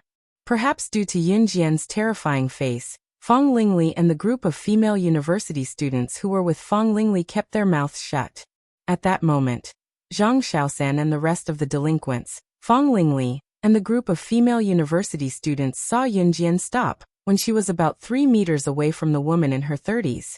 They thought that the 2 of them were old friends who had not seen each other for a long time, and that they would extend their arms and hug each other tightly like normal teenage girls. This was something that only normal people would do, who knew that when Yun Jian was 3 meters away from the woman, she would suddenly stop. She suddenly pulled out a fruit knife from her waist, replacing the butterfly knife that she was good at, and dashed toward the woman. Zhang Xiaosan, Fang Lingli, and the rest were shocked when they saw that. Oh my God! Sister! Elder, please be careful. The blade does not have eyes, it can kill. Zhang Xiaosan was so scared that he kept shouting. How was this meeting an old friend? This was clearly a meeting between 2 enemies, and their eyes blazed with hatred. Fang Lingli and the others were all students. In the peaceful era of 2019, who would still use knives and guns. Zhangzazazaz, SSS? Yun Jian was playing with her life. However, Just as Yunjian's knife was about to pierce the woman's heart, the knife flashed and a long knife was pushed out from the woman's wrist. The long knife blocked Yunjian's knife. When the two collided, there was a series of sparks. Yunjian's lips curled up at that moment. She said, "You're still alive." The woman on the other side also smiled and replied with a reply that shocked everyone present, "You too." This woman in her 30s was none other than Ji Yi. She was Shunji, who had died in 2004. Come. Wonderful Book House.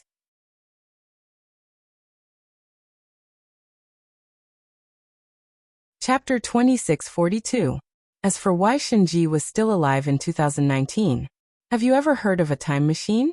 Some people could open the door of time and space, travel to many years ago, and change history. Shunji was still alive in 2019, but Shunji was already dead in the year Yunjian was born in 2004. Did this mean that Shunji could be resurrected after his death in 2004? Of course, all of this was still unknown. Yunjian came to Country Z in 2019 from 2004 to change the future. The future could be changed. After all, the beginning of everything was the mysterious man's return to the starting point of Lord God, which changed everything.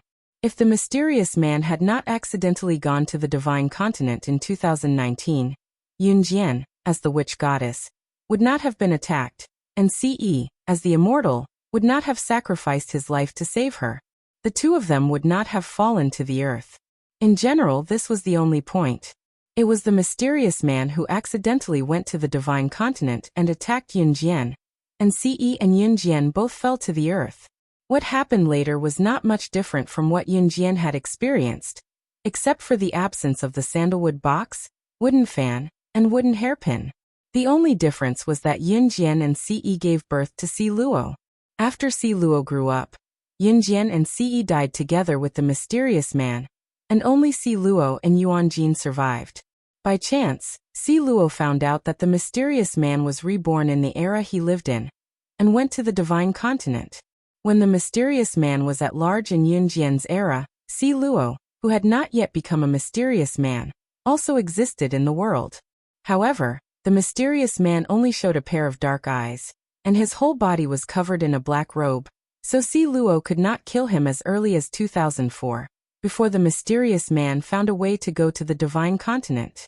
Si Luo went to the divine continent with the mysterious man in the future when the mysterious man had just become a mysterious man, and found the passage to the divine continent.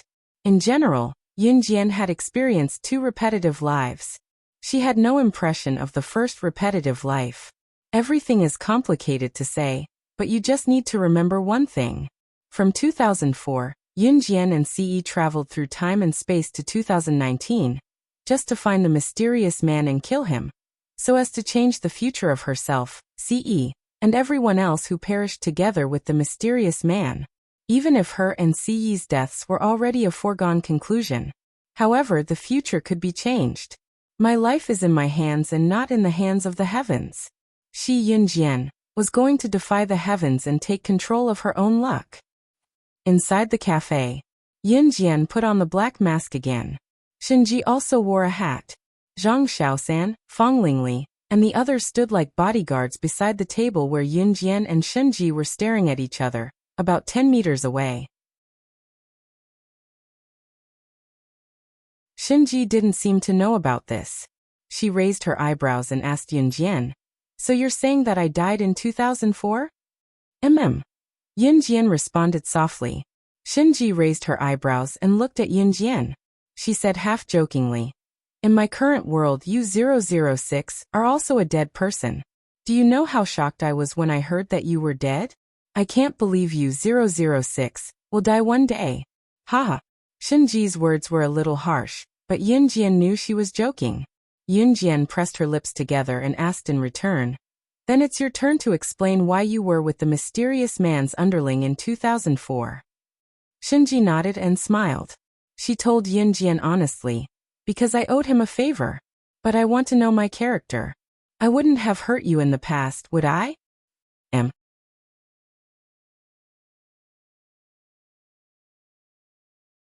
Chapter 2643. You didn't harm me. You even saved my life. Yin Jian stood up and crossed her arms in front of her chest with a smile on her face. After a while, she continued to ask, "Which means you know the identity of the mysterious man? Who is he?" The corners of Shen Ji's lips twitched at the mention of this. That guy is very cunning. He knows that he was just an ordinary earthling before he took on his current identity. He's afraid that he'll be killed in another time and space. He didn't send anyone to protect himself as an ordinary person in another time and space. That's why he didn't expose himself at all. When Shen Ji said this, the twitch of his lips was tinged with anger. Yin Jian's eyes dimmed at his words. However, what Shen Ji said next caught Yin Jian's attention. "But I know that the guy has a weakness that outsiders don't know about." Shen Ji's words made Yin Jian's eyes narrow. After leaving the cafe, Zhang Xiaosan, Fang Lingli, and the others kept their mouths shut. It was as if they had found out something that should not be leaked to the outside world, as they did not publicize anything about Yin Jian. After the future Yin Jian died, all the forces under her were taken over by Shen Ji alone. They did not fall into the hands of outsiders. Shen Ji had even asked Yin Jian if she wanted to return her forces to her, but Yin Jian had declined decisively. She only asked Shen Ji to help find the mysterious man's whereabouts. Her purpose in coming to the future was to kill the mysterious man and nothing else. During the weekend, Yin Jian took the high-speed rail back to Longmen City from the university. There was no high-speed rail in 2004, but with Yin Jian's understanding, she quickly learned how to buy tickets with her smartphone. The Longmen City of 2004 and 2019 had undergone drastic changes. Whether it was the streets, the alleys, the city's scale, or the people's living conditions, everything had changed drastically. Based on Longmen City's economic situation in 2019, every household could afford a car now.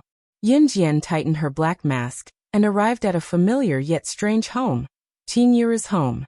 Yin Jian and Ce had died in the battle, but Qin Yiru, Gu Junjian, and the others were still alive. When he arrived at the door, he saw Qin Yiru, who was already in her 50s or 60s, bending over to sweep the fallen leaves on the ground. Because of her old age, Qin Yiru had to use her other hand to support her waist when she bent down. His back looked lonely and desolate. Yin Jian clenched her fists. She had no intention of going forward to acknowledge him. At this moment, a passerby suddenly threw a bunch of bananas into Qin Yiru's house. The bunch of bananas hit Qin Yiru hard. Bah! The murderer's mother! A man who passed by suddenly spat at Qin Yiru in the yard. The woman beside the man tugged at the passerby and said fearfully, "That's slaying God's mother after all." What if? Slaying God is already dead? Ha! How dare a woman flaunt her power to this extent? There's nothing left if she's dead. It's good enough that I didn't King rush in and beat slaying God's mother up. Look at slaying God's mother. Her leg isn't working. Wasn't it crippled by someone earlier? Without slaying God's support, she's nothing. The man spat and pulled the woman beside him, who was his girlfriend, away. They had just turned into an empty alley. The man was holding the woman's hand as they walked forward happily. Suddenly, a slender girl wearing a black mask appeared in front of them. F***CK. Who are you? What the hell are you doing? The man was startled and cursed. After that, the man pulled the woman, wanting to go around the girl in front of them and leave. However, just as the man was about to go around the girl suddenly took off her black mask, revealing her true face. Just as the man and woman were so frightened that their faces turned pale, they saw the young girl turn her head to look at them. But out of nowhere, she uttered the last sentence the man and woman heard in their lives. "Weren't you talking about me so enthusiastically just now? Why? Can't you guess who I am after seeing my face?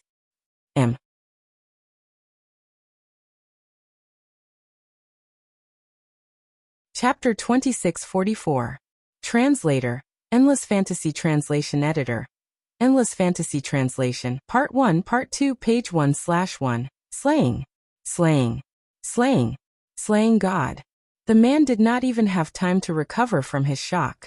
He gasped for air as he exclaimed. His rosy cheeks were now replaced by paleness and horror. Isn't slaying God dead? Didn't the media release slaying God's face after her death? The woman was pale with fright as well. She gripped the man's hand so hard that she could break his skin. However, when she recalled what they had done earlier, tap tap. It was a quiet and deserted alley surrounded by residences. Since it was 1 or 2 in the afternoon, the residents had either gone out to have fun or were taking a nap at home. At this time, the originally quiet alley was the most deserted. Yunjian's long white shoes stepped lightly on the ground. She looked like a grim reaper who had just opened the gates of hell and stepped over thousands of corpses. Her sharp eyes glanced sideways at the man and woman.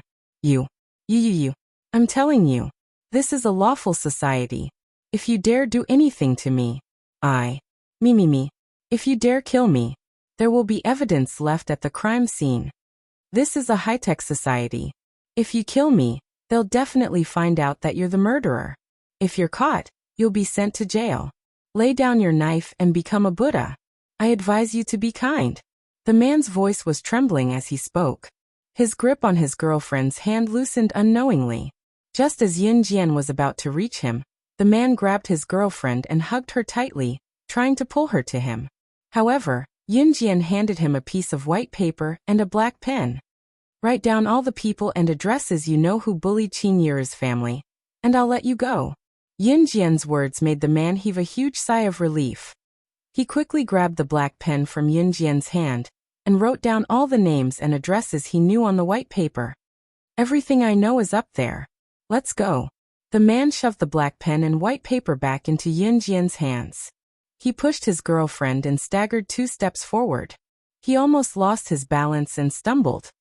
Hold on, Yunjian said slowly and gloomily. From the sound of her voice, one could tell that there was not a single trace of expression on her face. The man and his girlfriend's hearts trembled slightly. Just as the man turned around and was about to ask if Yunjian was going to go back on her word, he suddenly heard a cold and indifferent voice behind him.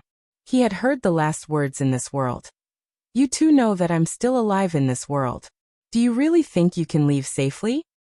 In province Huzhou City, in a certain dance studio, a group of young girls dressed in bright and beautiful clothes were following their instructor in front of a large mirror, swaying their bodies to the music and dancing seductively. Unlike these young girls who were dressed in bright and beautiful clothes, there were 2 or 3 hourly workers who were wearing overalls and yellowish white shoes. They were bent over the large floor of the dance studio, cleaning and mopping the floor. They were immersed in their work. These 2 or 3 hourly workers were hired by the boss to clean the dance studio every day. Among them, a girl with a slender figure and a perfect body, but her appearance was slightly ordinary. Her eyes flashed sharply. This ordinary-looking girl was none other than Yunjian, who was in disguise. At this time, Yunjian raised her eyes and looked at the girl who was about 15 or 16 years old, who was also beautiful but doing the work of the lowest class. Looking closely, the girl Yunjian was looking at was 80% similar to Yunjian's appearance. This young girl was none other than her own daughter, Si Yuan, who had grown up. Yunjian's eyes darkened slightly. Suddenly, she heard the latest news broadcast from a color TV in front of the dance studio. It's reported that there have been more than a dozen headless murders in Jia Province's Longmen City. However, the murderer knows how to erase the evidence at the scene, so the police can't start the investigation. The police are still investigating. Please follow us. We'll update you as soon as there's more news. Bookhouse Reading website.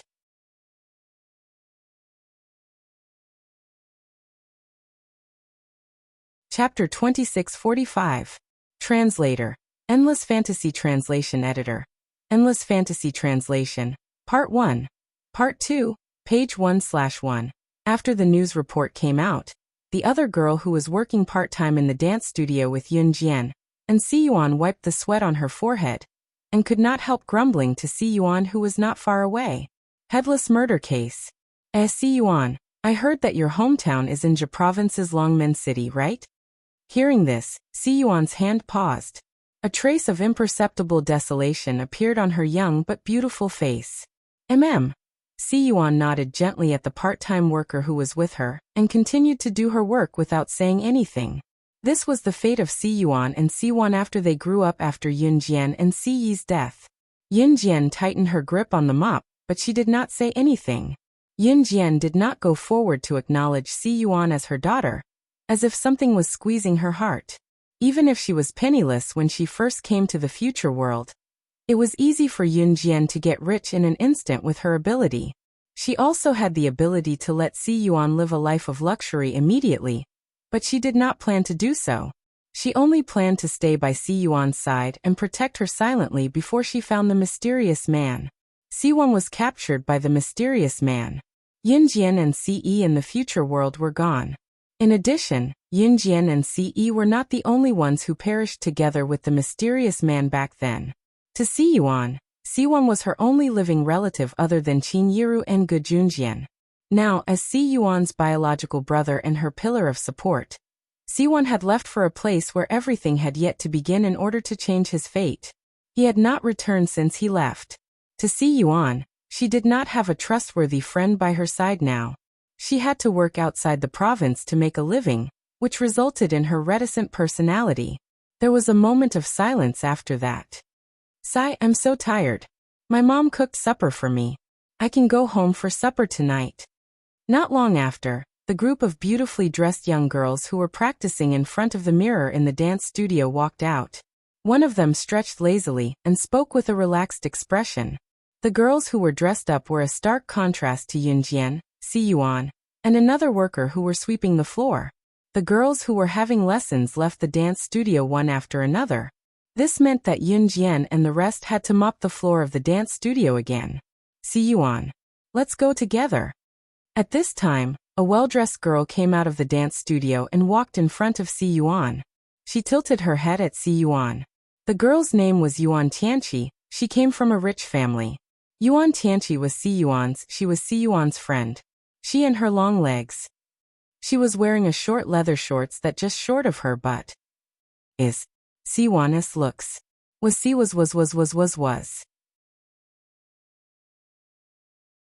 the girl was is she?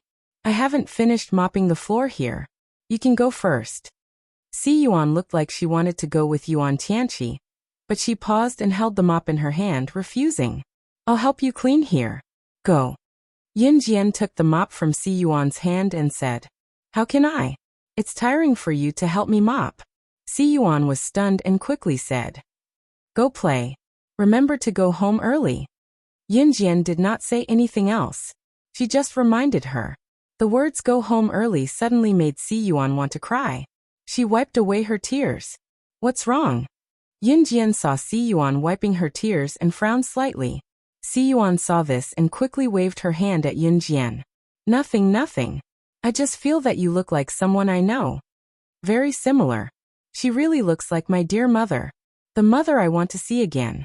Book Guest House Reading Website.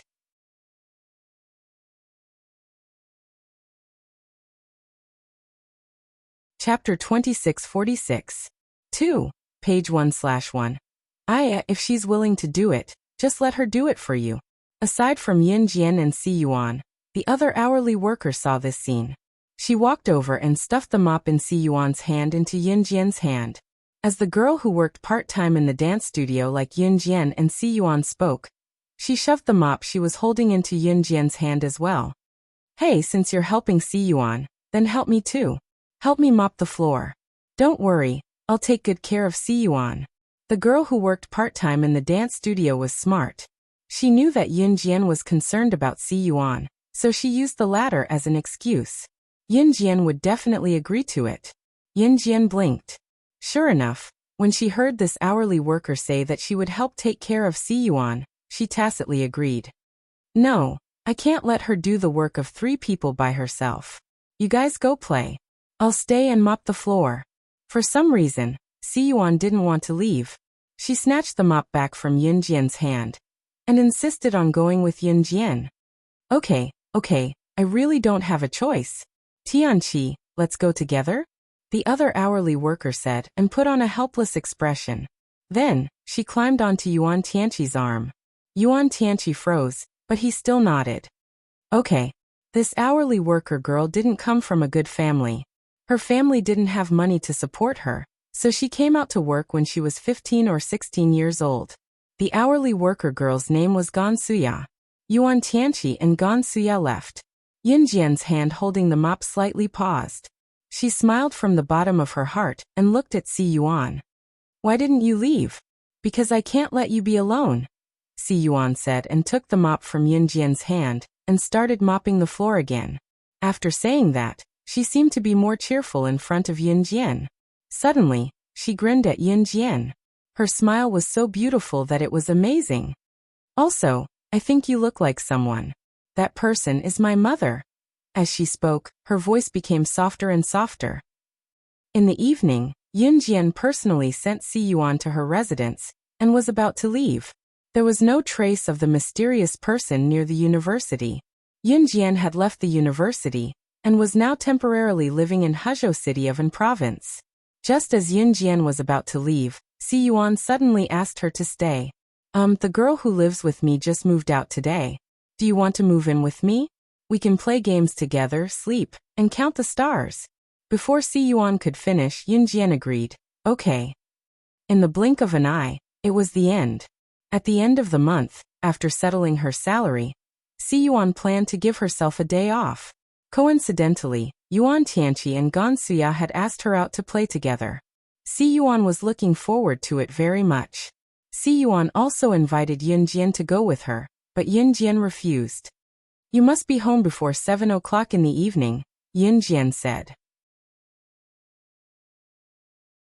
In the future, Si Yuan did not learn martial arts from Yinjian, because she had been well protected by her family. Okay. I find that you really look like my mother. Si Yuan smiled excitedly at Yinjian. Then she waved to Yinjian and left the rented house to go out to play. Yinjian narrowed her eyes and smiled. Soon after Si Yuan went out, she left with her.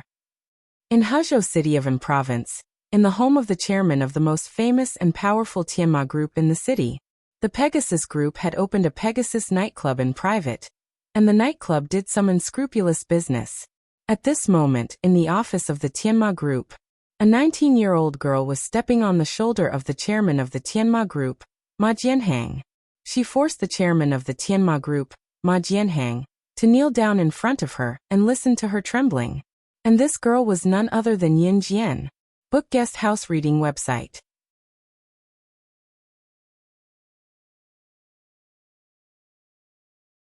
Chapter 2647. Upon closer inspection, the director of Tianma Group, Ma Jianhang, was shaking all over with sweat beading on his forehead as he knelt before Yin Jian with his head lowered. Yin Jian wore a black mask that covered her entire face. She stepped on the shoulder of Ma Jianhang, the richest and most powerful magnate in Huzhou City, like she was doing something that could not be more ordinary.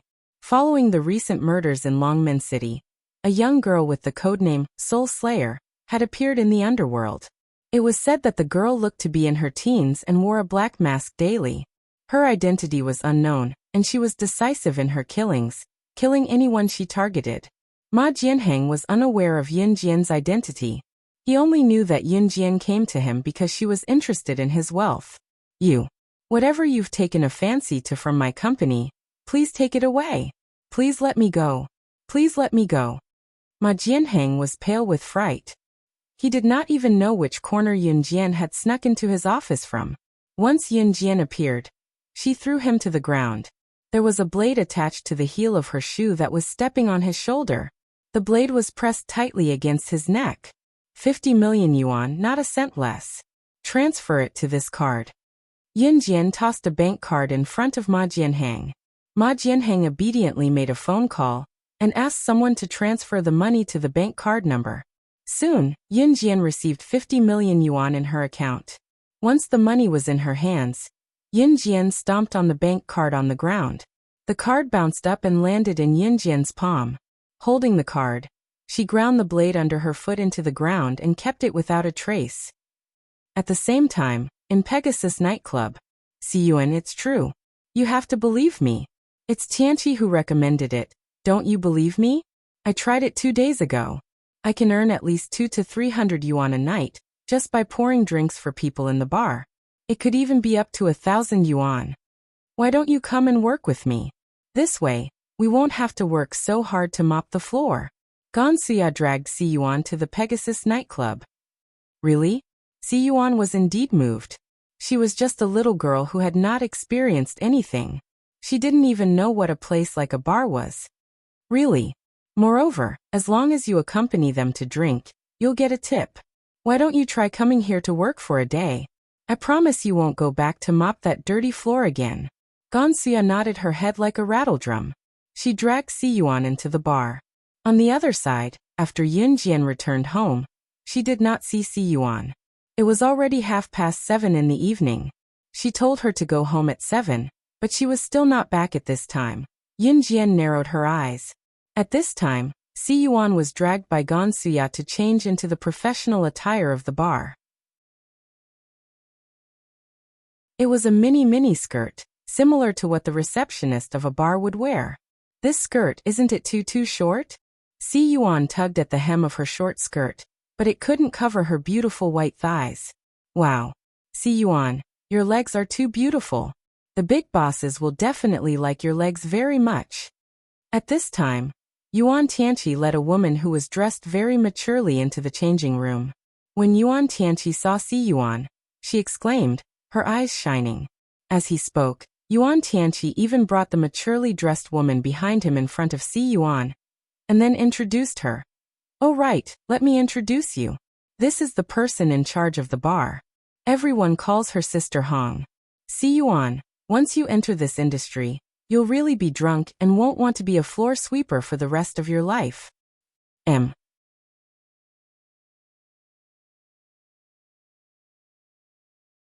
Chapter 2648. As Yuan Tianqi spoke, he reached out and touched Si-Yuan's thigh that was exposed outside the bar's business attire.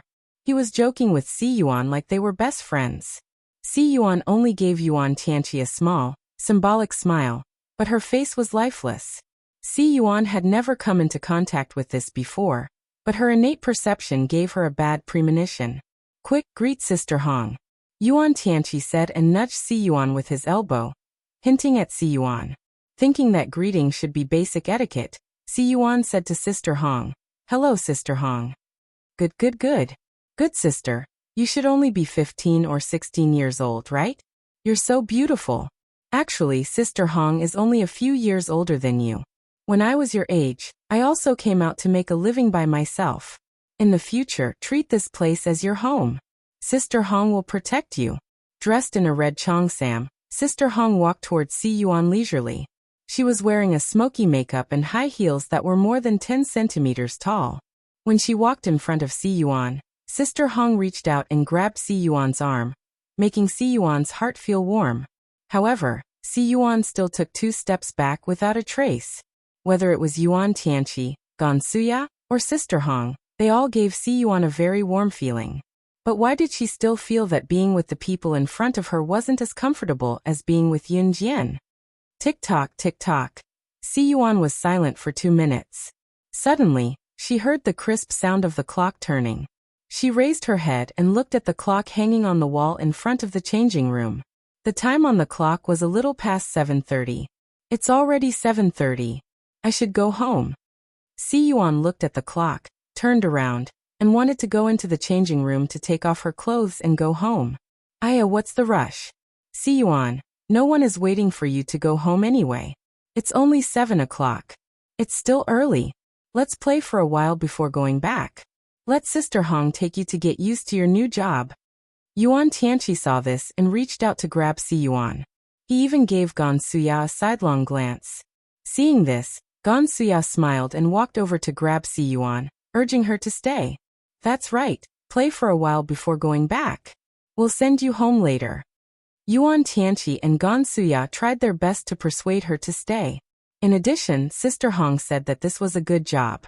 If Si-Yuan didn't stay tonight to apply for the job, she wouldn't have another chance. There were many people lining up to get this easy and lucrative job, so Si-Yuan agreed to stay. Can you lend me your phone? I want to make a call. And she is still waiting for me at home. She said that I have to be home by 7 o'clock. Si-Yuan spoke again. And Qi was Yunjian's fake name. Si-Yuan, Yuan Tianqi, and Gansuya all referred to Yunjian as in Qi. Aya. And Qi isn't your parents. Do you think you'll go home when she tells you to? We don't have our phones with us. Alright, let's go. I'll explain it to her when I go back tonight. Yuan Tianqi pushed Si Yuan and pulled her out of the changing room with a half-hearted refusal. Standing in the empty rented apartment, Yin Jian's face gradually darkened. 7:35. Si Yuan had always been an obedient child. It had been so long since the scheduled time, and she still hadn't returned home. Yin Jian stood up from the sofa and walked to the door. She opened the door and left the rented apartment. The future world had undergone earth-shaking changes because of the death of the future Yun Jian NCE. In 2004, Yun Jian only needed to make a phone call to investigate a person's whereabouts. But in 2019, without power, it wasn't so easy for her to investigate a person. Of course, everything that wasn't easy, even if she had to start from scratch and start all over again, in Yun Jian's hands, it would become a piece of cake. After being threatened by Yun Jian, the chairman of the Tianma Group, Ma Jianheng, couldn't recover from the shock for a long time. At this time, Ma Jianheng was hugging a naked woman with ample breasts and buttocks. Because they were tired after hard work, they both laid on the bed and prepared to go to sleep early. It was pitch black all around. Just as Ma Jianheng heaved a sigh of relief and was about to fall asleep, a ghost-like figure suddenly appeared on the balcony outside the curtains. Who's there? Ma Jianheng inadvertently caught a glimpse of this figure and was so scared that his lips and teeth turned white. Just as Ma Jianheng was so scared that all his muscles tensed up, a female voice that scared Ma Jianheng so much during the day that he almost peed his pants and would never forget until his death suddenly sounded from the balcony outside the curtains. Old thing, I'll give you 1 minute to get dressed and get out here.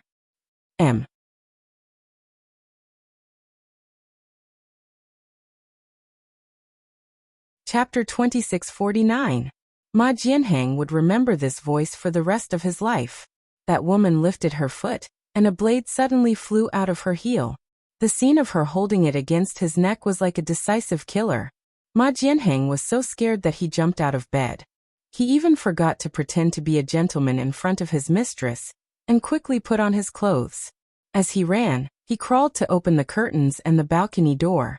Like a big wolf dog that had lost its arrogance, he bent down and looked at Yun Jian, obeying her orders. Pegasus Nightclub. At this moment, Si Yuan, who was wearing a bar attire, was pulled to the door of a large private room. Wuxia had also changed into a bar attire at some point. Sister Hong and Yuan Tianqi stood next to Si Yuan and Wuxia. Sister Hong was constantly reminding Si Yuan, "Good sister, you've just arrived. Learn more from Wuxia. Today all the people in the room are big bosses. Their net worth is in the hundreds of millions. Don't make them unhappy." Yesterday, the new girl in our bar, Xiaolan, received a tip of 3,000 yuan from the big bosses just by drinking with them. You too learn to be smarter.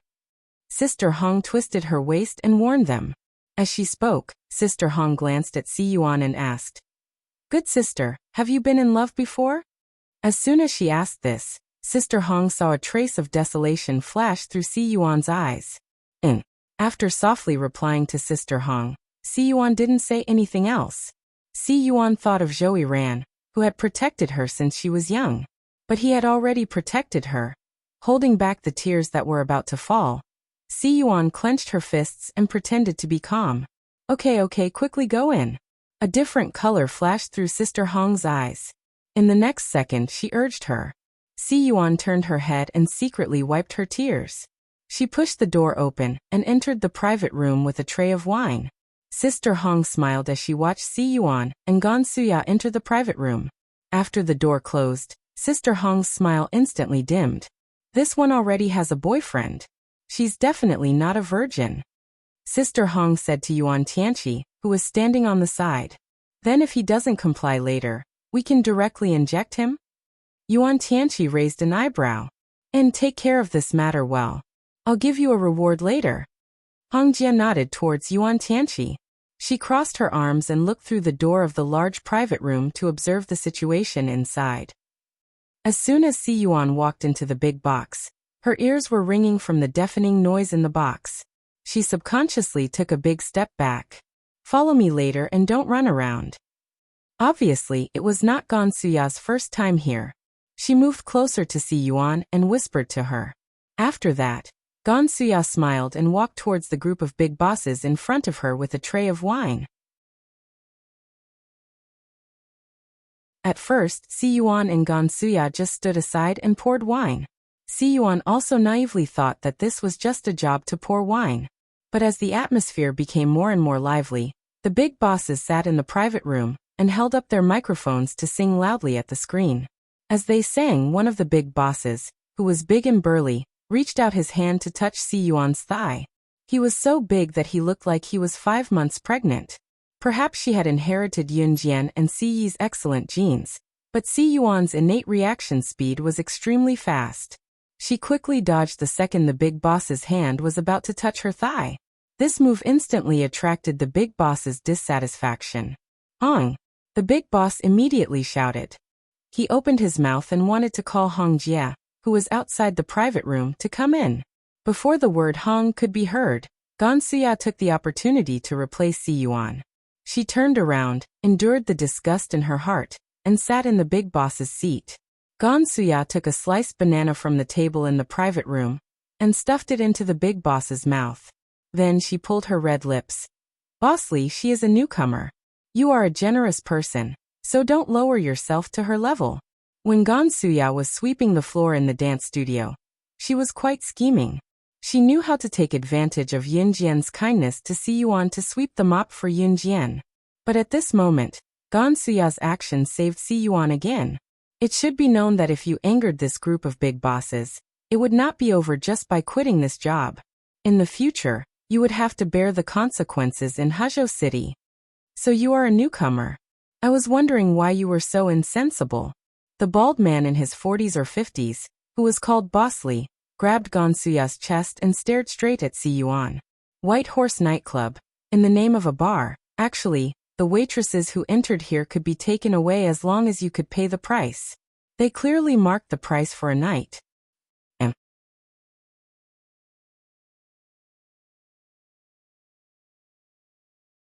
Chapter 2650. Si-Yuan was stunned by the scene in front of her. No matter how insensible she was, Si-Yuan should know what was going on. "I'm going to the toilet." Si-Yuan immediately thought of a way to escape. She gave everyone a fake smile, but in her heart, she was already thinking of how to escape. Fortunately, no one stopped her from going to the toilet. After Si-Yuan walked out of the private room, she ran to the toilet as fast as she could. At this time, Sister Hong walked out from the corner. She looked in the direction Si-Yuan left and said to the thugs standing beside her, "Follow her." Yes. The group of thugs accepted the order and chased after Si-Yuan. Sister Hong dodged and entered the private room of the bar. She swayed her butt and came to Bossly. She replaced Gansuya and sat on Bossly's lap. She said to Bossly with a seductive look, "How is it? Bossly, are you satisfied with that girl just now?" Bossly heard Sister Hong's words and revealed a wretched smile. "Satisfied. Extremely satisfied. If she doesn't listen later, I'll inject her with a bucket of that thing. Once that thing is injected into her body, she won't be able to control it. In the future, she will definitely be the most lascivious woman in my bar." Sister Hong smiled and drew a few circles on Bossly's chest. "Judging from her appearance, she must be the prettiest barroom princess in your restaurant." Bossly could almost imagine that scene. Meanwhile, Si-Yuan had already reached the toilet. She looked around the toilet and didn't find a way to escape. Helplessly, she stayed in the toilet for a long time before peeping around. Seeing that there was no one around, she ran frantically to the bar's entrance. However, just as she ran 2 steps, she was attacked by a few men from the side. Si-Yuan had practiced with Zhou Yiran before. She dodged twice, but she was soon at a disadvantage. She was caught. Si-Yuan didn't have any physical training because Yunjian and Si-Yi spoiled her too much. Coupled with Zhou Yiran's care, Si-Yuan had lived a very good life since she was young. "Let go. Let go of me. It's illegal to catch people like this." Si-Yuan struggled and was caught in the private room. Inside the private room, Sister Hong looked at Si-Yuan with her legs crossed. Seeing that Si-Yuan was still frantically struggling, she stepped forward in her red high heels and slapped Si-Yuan a few times. "You still want to escape after entering my Pegasus nightclub? Sister Hong slapped Si Yuan's face, leaving a few red palm prints, before stopping. Yes, yes. Yuan Tianqi hurriedly nodded. Hold her down and inject her. Sister Hong no longer pretended, and immediately revealed her ugliest face. Immediately, someone walked towards Si Yuan with a large syringe. Wuxia was so scared that she shrank to the side and trembled. The few big bosses looked at him with a meaningful look. Girls who did not have parents by their side were usually unwilling to come out after being tricked into such places. That's right. Other than accidentally ingesting drugs, they could also be forcibly injected into the body. It was just like the syringe the doctor gave you when you were getting an injection in the hospital. The only difference was that this syringe contained drugs. Once injected with drugs, the person's life would be over. If Si Yuan was injected with drugs, she would definitely be addicted to the taste of drugs.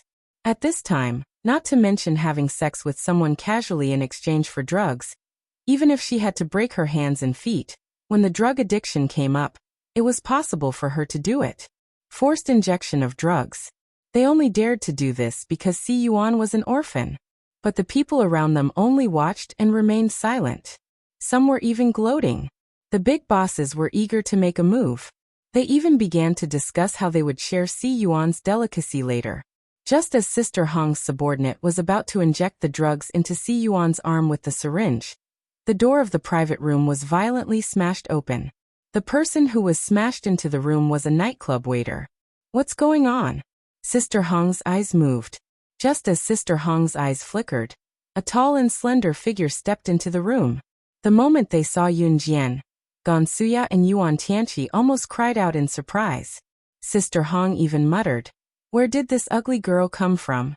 Hurry up and chase her out."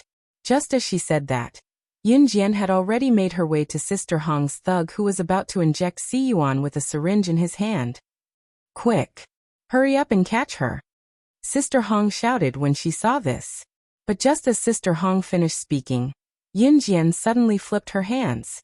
10 razor blades appeared between her fingers. She didn't even look at the razor blades in her hand. The razor blades flew out and directly slashed the necks of Sister Hong's subordinates in front of everyone present. In the next second, the 10 subordinates stopped breathing and fell to the ground one after another. She killed someone. Sister Hong was thoroughly frightened. She frantically retreated backwards, together with Yuan Tianqi and the other bosses. They all retreated to a corner of the room where they couldn't retreat any further. You, who exactly are you? Someone come. She killed someone. She killed someone. Just as Sister Hong was screaming in fear, Yun Jian's lips curved into a red arc. In the next second, she tore off her mask in front of everyone, revealing her original face. Exquisite and beautiful, it was a stunning face that was 80% similar to Si Yuan's. But what frightened everyone and made them tremble was not Yun Jian's beautiful face, but Yun Jian took light steps and stood in front of everyone who was huddled in the corners of the private room. Just as Si Yuan's face was covered in tears and everyone's faces were pale from fright, she suddenly spoke. "Congratulations. You're about to become the 17th headless murder victim of Slaying God's Return."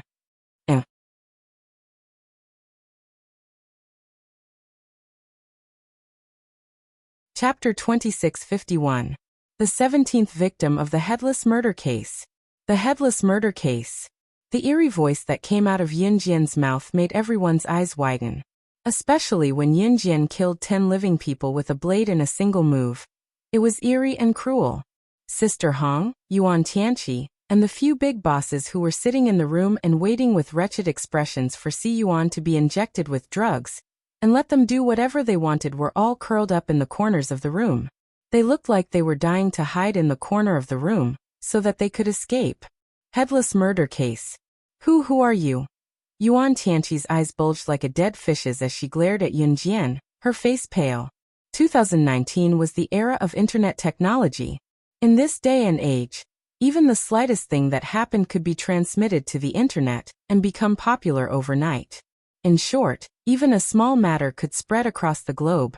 The dozens of headless murder cases in Longmen City that even the police with modern technology could not investigate had long spread across the country, arousing suspicions among the netizens. Right now, the murderer of the headless murder case was standing in front of everyone, killing 10 of Sister Hong's subordinates in one move. Everyone present was indescribably shocked. What was more shocking was that it was not slaying God. Unlike Sister Hong, Yuan Tianqi and the rest, one of the bosses finally reacted and exclaimed in shock. Could it be the top international secret agent who was reported dead 3 years ago, slaying God? After the boss exclaimed, another boss who was huddled in the corner reacted immediately and was scared out of his wits. Who was slaying God? Slaying God had been popular in the assassin secret agent world for decades. Her name alone was enough to scare people out of their wits. She was already dead, and was once the pinnacle of existence in the world. A king that no one could reach. She had suddenly appeared in front of everyone. Those who weren't present at the scene would never be able to understand this kind of shock.